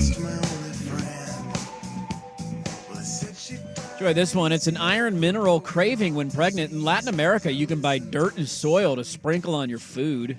No, look, I just is didn't all new know info you could to me. eat street chalk. I didn't know that was a thing, so All new I'm info. glad that I was informed on that. My team is going to go blackout on Saturday. Do we like the blackout for a big game? I mean, it doesn't matter what I think. It's about recruits. What I tend to find in any fan base, this is not Oregon specific. This is for Oregon State, Oregon, Washington, doesn't matter. You can wear almost anything, and a vast majority of people online will just rant and rave how great it is. The weird thing about this to me is Oregon has actually leaned back into the roots a little bit this year. I have loved their uniforms this year. I thought the Lanning Cancer jersey was really cool, Yeah. special, unique, had the color yellow. The one against UCLA was sweet. Perfect uniform. When you guys wear your colors and all of your logos, old or present, I honestly think it's great. I just will never understand the go all gray, Oreo cookie splatter, and now all black. It's Ohio State. I don't think there's anything sweeter than Oregon wearing green and yellow. See, but I thought you would have the stripe out, yellow-green stripe out. They stripe out for Idaho? Idaho. You know, that was a battle. That came down to the wire. Stripe out carried them over the top there at the end of the game. Stripe out stayed for the whole game because they didn't expect They it. did. You couldn't leave that one early unless you wanted to see history. I hate the blackout. I think you guys should be wearing green and yellow, but I'm not a Duck fan, and everybody on the internet's going to tell me I'm Yeah, look, the black, I'm with you. Like, for big games, my school has a massive issue of not wearing school colors in their big games that they play in, and I'd then we even wear them. prefer the all-whites with the green helmets for this one. Yeah, I don't know That's if they've a clean ever. look, I think too. they've only worn all white once at home. White at home is not a very normal thing. They did at one point do a whiteout in the Mariota era, I want to say, in one of their early like random non-conference games. They did a whiteout thing, tried to pull it off. I prefer school colors. Didn't they all white at Ohio State when they beat them though? Didn't they? The road, the road stormtroopers uni, yeah. on the road are definitely a thing. I'll be curious if Ohio State goes all white. Do we get the whites versus the blacks this weekend? And we had the woke versus Coke. What are we going to do uniform-wise this weekend? Because they got all whites, I believe, that they wear. Whites versus Blackout at Autzen. It is going to be a night game, although the sun won't set probably until the second half. Yeah, right Because what around time's half. sunset right around now? About 6:30? 6:37. Yeah. So probably about half, 4:30 kick, Start of probably the third 4:45 quarter. kick. It's going to be 4:45. 4:40, yeah. 4:50 kick. Probably almost a 5 o'clock. 5 o'clock kick. Keep pushing it back. And it'll be 10 o'clock, and NLDS continues today. How you feeling, Swag? You confident? Not you nervous? good today. I'll got be Walker Buehler on the surprised if mound. Walker can get past the fourth inning. Yeah, but King was outstanding in Padres- his wild series. So Lot the of only thing offense in is that if the game, too. Padres are too amped up. Walker's problem since he has come back is he's grooving too many fastballs. He's not hitting the edges, and so they might hit 6 home runs again. I'm going to go Phillies-Padres parlay today. Phillies Padres. That seems safe. I like Nola on I like the hill Nola in on New the York. bump. Yeah, they I'm saved with him you. for Game 3, which was controversial. They almost didn't get narrowed down. I mean, 0-2 would have been brutal. I've been backing the Padres by betting against them, so I will take the Dodgers today. Okay. There you go. Good little show. If you missed it, go check the podcast, 1080thefan.com. Hey, by the way, Noah Eagle's going to join Danny and Dusty today at 1 o'clock. He's on the call of Oregon Should and be Ohio delightful. State. Should be fun to hear from him. Tomorrow, Heather Dinich on the show at 7. Yep. Josh Pate on the show at 7:40, who will be in Autzen Stadium this weekend as his tour is coming through Eugene. So tomorrow will be a big show. Listen to Noah Eagle later on today on The Fan. Thanks so much for being a part of our Tuesday, everybody. Subscribe to the YouTube channel if you haven't done so yet. We'll talk to you tomorrow at 6 a.m. Colin is next. You're listening to 1080 The Fan.